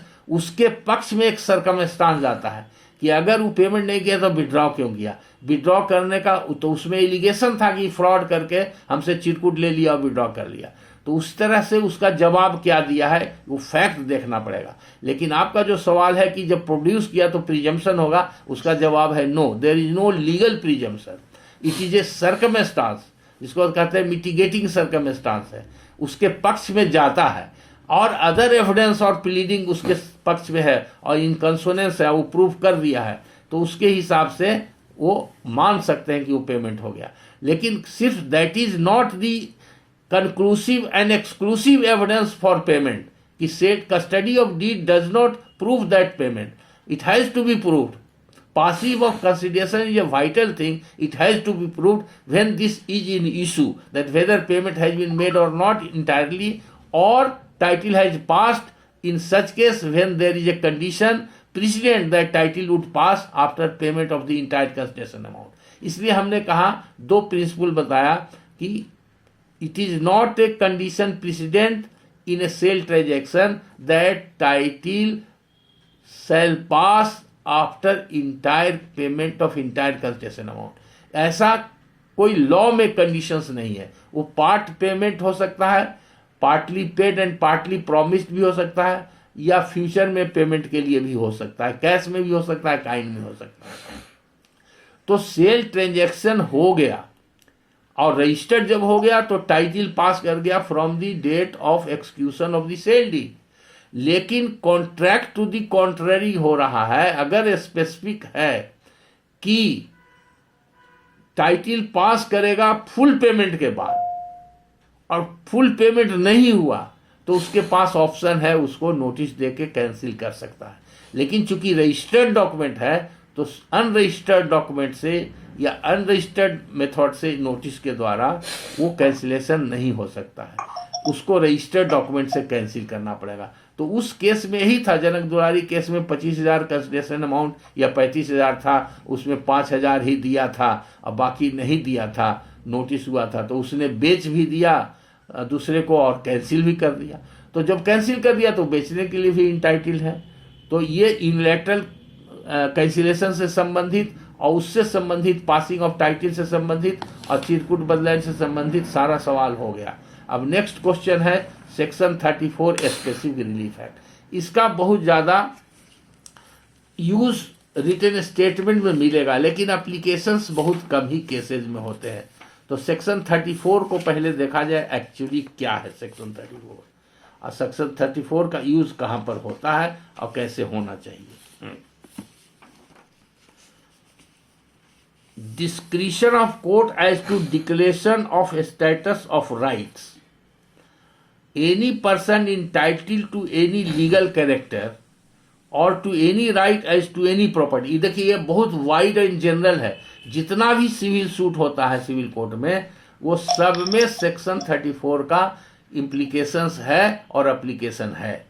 Any person entitled to any legal character और to any right as to any property may institute a suit against any person denying or interested to deny his title to such character or right, and the court may in its discretion make therein a declaration that he is so entitled, and the plaintiff need not in such suit ask for any further relief, provided that no court shall make any such declaration where the plaintiff being able to ask further relief than a mere declaration of title omits to do। ये proviso इसको govern करता है, इसको control करता है section को।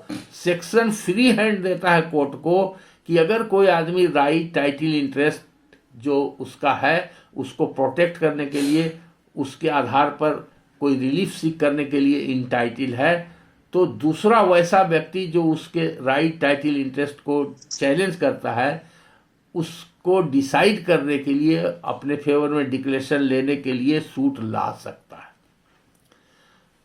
लेकिन उसमें लिमिटेशन क्या लगा दिया गया कि अगर वो डिक्लेरेशन लाता है और ये पता चलता है कि वो डिक्लेरेशन सफिशिएंट नहीं है, वो डिक्लेरेशन अपने आप में कंप्लीट नहीं है और उसको मौका था कि अपने प्रॉपर्टी राइट को प्रोटेक्ट करने के लिए और कुछ रिलीफ मांग सकता था और मांग नहीं रहा है, तो कोर्ट उसको कहता है कि आपने नहीं मांगा इसलिए हम नहीं देंगे। इसको बोलते हैं कंसिक्वेंशियल रिलीफ। जैसे एक उदाहरण सिंपल आपको देते हैं, ए ने बी के खिलाफ एक मुकदमा लाया, बी के कब्जा में वो लैंड है और ए ने सूट फाइल किया कि डिक्लेयर कर दिया जाए कि मेरा टाइटल है।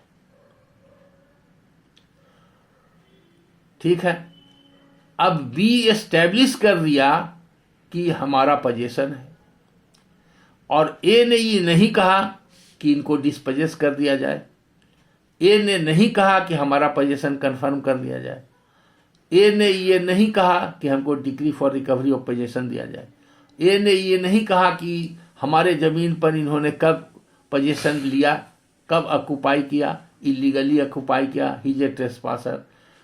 तो वैसे स्थिति में सिंपल डिक्लेरेटरी रिलीफ मीनिंगलेस हो जाएगा।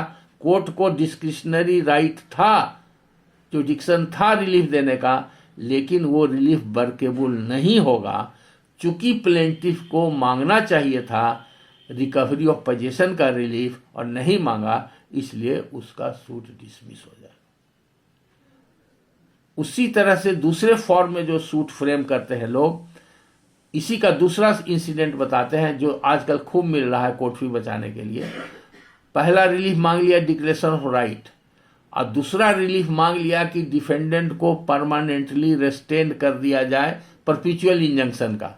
तो ये समझ के कि टाइटल मेरा डिक्लेयर हो ही गया, डिफेंडर को परमानेंटली रिस्टेन कर दिया गया फॉर एवर, तो हमको रिकवरी लेने की कोई आवश्यकता नहीं। यहाँ तक पता नहीं चला अगर कोर्ट को, या गलती से डिक्री हो गई, तो उसका कंसिक्वेंस क्या होगा। डिफेंडेंट ने प्लीड किया, हाफ हार्टेडली प्लीड किया, फुल फ्लेजेड प्लीड किया, मान के चलिए, इमेजिन करिए कि डिक्री हो गई, तो क्या होगा, वो डिक्री का एक्सक्यूशन कैसे होगा। प्लेंटिफ तो कब्जा में है नहीं और उसको परमानेंट रेस्टेन किया गया है, तो परमानेंट रेस्टेन किया गया है, तो इंजंक्शन का जो एक्सक्यूशन का पार्ट है, इंजंक्शन कैसे एक्सक्यूट करेंगे, तो इंजंक्शन के ऑर्डर को अगर डिफाई करता है तो उसके लिए है उसको अटैचमेंट हो सकता है प्रॉपर्टी का और जेल भेजा जा सकता है, उसमें रिकवरी तो हो नहीं सकता। तो वो एक्सक्यूटेबल ही नहीं होगा, वो डिक्री एक्सक्यूशन होगा तो उससे उसको बेनिफिट नहीं मिलेगा। तो इसको भी माना गया है कि वो रिलीफ जो इंजंक्शन का है, it amounts to a consequential relief of declaration of title and recovery of possession। इसलिए सिर्फ डिक्लेरेटरी सूट दे दिया पर कोर्ट फीस दे दिया डिक्लेरेटरी का 250 और इंजंक्शन का अलग से सेपरेट वैल्यू कर दिया, तो सेपरेट एंड इंडिपेंडेंट रिलीफ नहीं है। It is dependent upon the first relief and it is just like a consequential relief amounting to recovery of possession. इसलिए टोटल वैल्यू जो प्रॉपर्टी का दिया है उसके हिसाब से उसको 7(4)(c) के हिसाब से पूरा एड वॉलरम कोर्ट फीस देना पड़ेगा। तो वहां पर भी इसको कंसिक्वेंशियल रिलीफ बोलते हैं। इस पर आप एक क्वेश्चन है। हाँ बोलिए सर, इसी से एंसिलरी एक क्वेश्चन है, क्या प्लेंटिफ नेगेटिव डिक्लेरेशन करा सकता है कि शेड्यूल ए प्रॉपर्टी? हाँ दोनों एकदम डिपेंडेंट को कोई राइट नहीं है। हाँ एकदम निगेटिव डिक्लेरेशन करा सकता है। ये सीपीसी में सेक्शन 9 में ये हो सकता है। अभी रिसेंट जजमेंट सुप्रीम कोर्ट का है। हाँ, ठीक है सर। हाँ, कैसा प्लेंटिफ कर सकता है कि शेड्यूल ए के लैंड पे मेरा राइट टाइटल इंटरेस्ट डिक्लेयर कर दिया जाए और शेड्यूल बी की प्रॉपर्टी में डिफेंडेंट का राइट टाइटल इंटरेस्ट डिक्लेयर कर दिया जाए? नहीं, डिफेंडेंट के टाइटल के लिए वो डिक्लेयर के लिए नहीं कर सकता है। डिफेंडेंट के लिए वो नहीं कर सकता है। वो कैसे कर सकता है? मेरे यहाँ सूट आया है सर। एक मेरे यहाँ सूट आया है। हमको लगता है कि कॉलूसिव सूट है। वैसा सूट होता इंटरप्लीडर सूट होता है। तो इंटरप्लीडर सूट में प्लेंटिफ अपना कोई है, वो इंटरप्लीडर सूट भी नहीं है और नॉर्मल सूट भी नहीं है।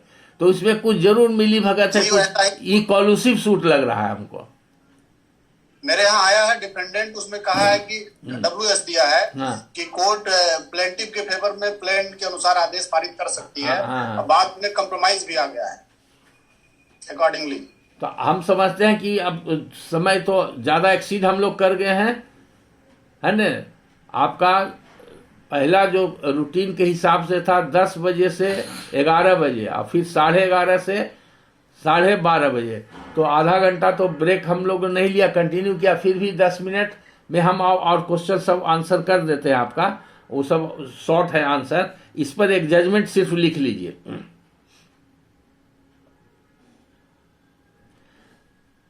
यह है समर कुमार राय वर्सेस झरना बेरा।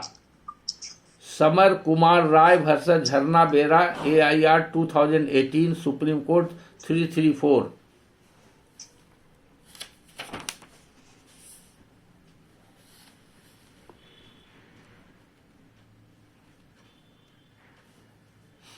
दूसरा जजमेंट है शिवनंदन प्रसाद वर्सेस महादेवी।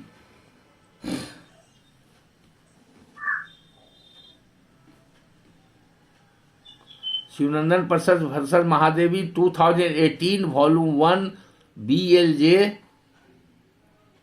166। ये अपने हाईकोर्ट का जजमेंट है।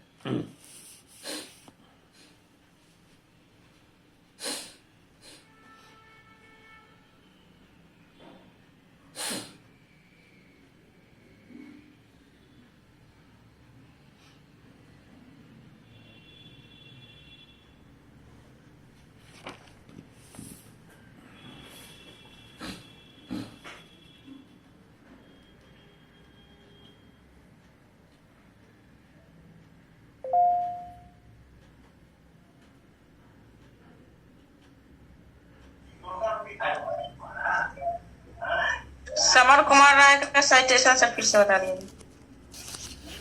समर कुमार राय का है AIR 2018, सुप्रीम कोर्ट 334। लिख लिया और एक जजमेंट और लिखिए।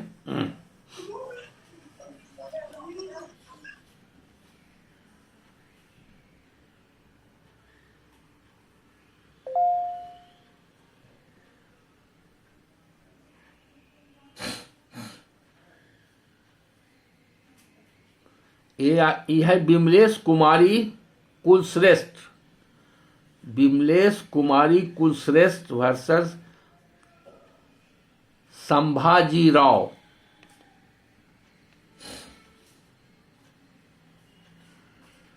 Vimlesh Kumari Kulshreshtha versus Sambhaji Rao, AIR 2009, supreme court 806।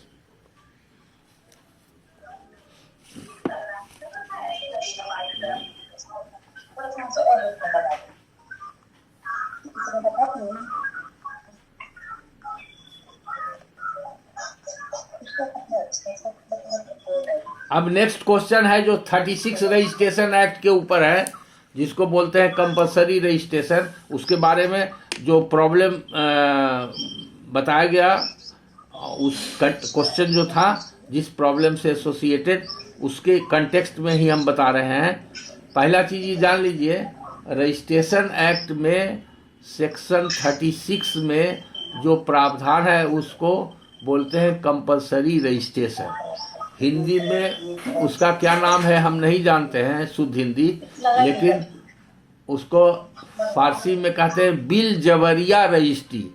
Bill जबरिया माने इच्छा के विपरीत रजिस्ट्री कराना, यानी कि जो सेल डीड लिखा है, जो व्यक्ति जो वेंडर है वो डीड एक्सक्यूट कर दिया, और एक्सक्यूट करने के बाद जब डीड प्रेजेंट हुआ रजिस्ट्रार ऑफिस में, तो वहाँ पर वो उसको एडमिट करने के लिए उसको जाना चाहिए था मोरली एंड लीगली, वो नहीं गया।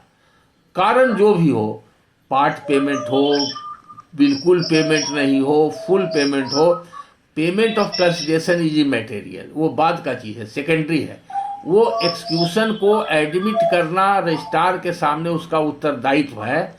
वो अगर नहीं किया तो जो परचेजर है उसका क्या राइट है, वो क्या उसको अधिकार है कानून में, और क्या स्टेप लेगा।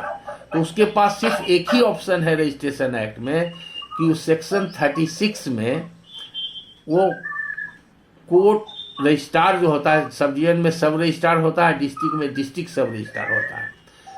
तो जहां भी उसने डॉक्यूमेंट को प्रेजेंट किया है। सर सुमित बोल रहे हैं सर। हाँ बोलिए सर। ये टॉपिक हमको लगता है सर कम से कम 10 से 15 मिनट का है। हाँ तो खत्म कर देते हैं, खत्म कर 12:30 हो गया है सर। इसके बाद भी 2 क्लास सर का ही है। हाँ तो कोई बात नहीं, हम तो अगर सर परमिट करते तो सेकंड हाफ में सर हम लोग इसको डिस्कस कर लेते। अच्छा ठीक, थोड़ा हम लोग पहले आ जाते सर। बहुत देर से बैठे हुए हालत खराब हो गई है सर। अरे आप लोग यंग आदमी है, कल नहीं सर, हम तो यंग आदमी है सर, हमसे भी यंग आदमी घर में है और वो लोग तंग करके रखा हुआ है। अच्छा कोई बात नहीं, then I will not come in your way. कल देखिए कल का क्या हुआ, कल फैमिली जजेस लोग का था और 6 जजमेंट सुप्रीम कोर्ट का लेटेस्ट जजमेंट है और सब जजमेंट में वो गाइडलाइंस है इशूड किया हुआ सुप्रीम कोर्ट का, जो पूरे एडवोकेट पूरे हाई कोर्ट को सर्कुलेट हुआ, हाई कोर्ट से सब डिस्ट्रिक्ट जज को गया है और यहाँ एकेडमी में आया और तुरंत लेक्चर ऑर्गेनाइज किया गया। तो कल 10 बजे से लेके 5:30 बज गया और 5:30 तक सब सीनियर ऑफिसर थे, एकदम पिन ड्रॉप साइलेंस रहा।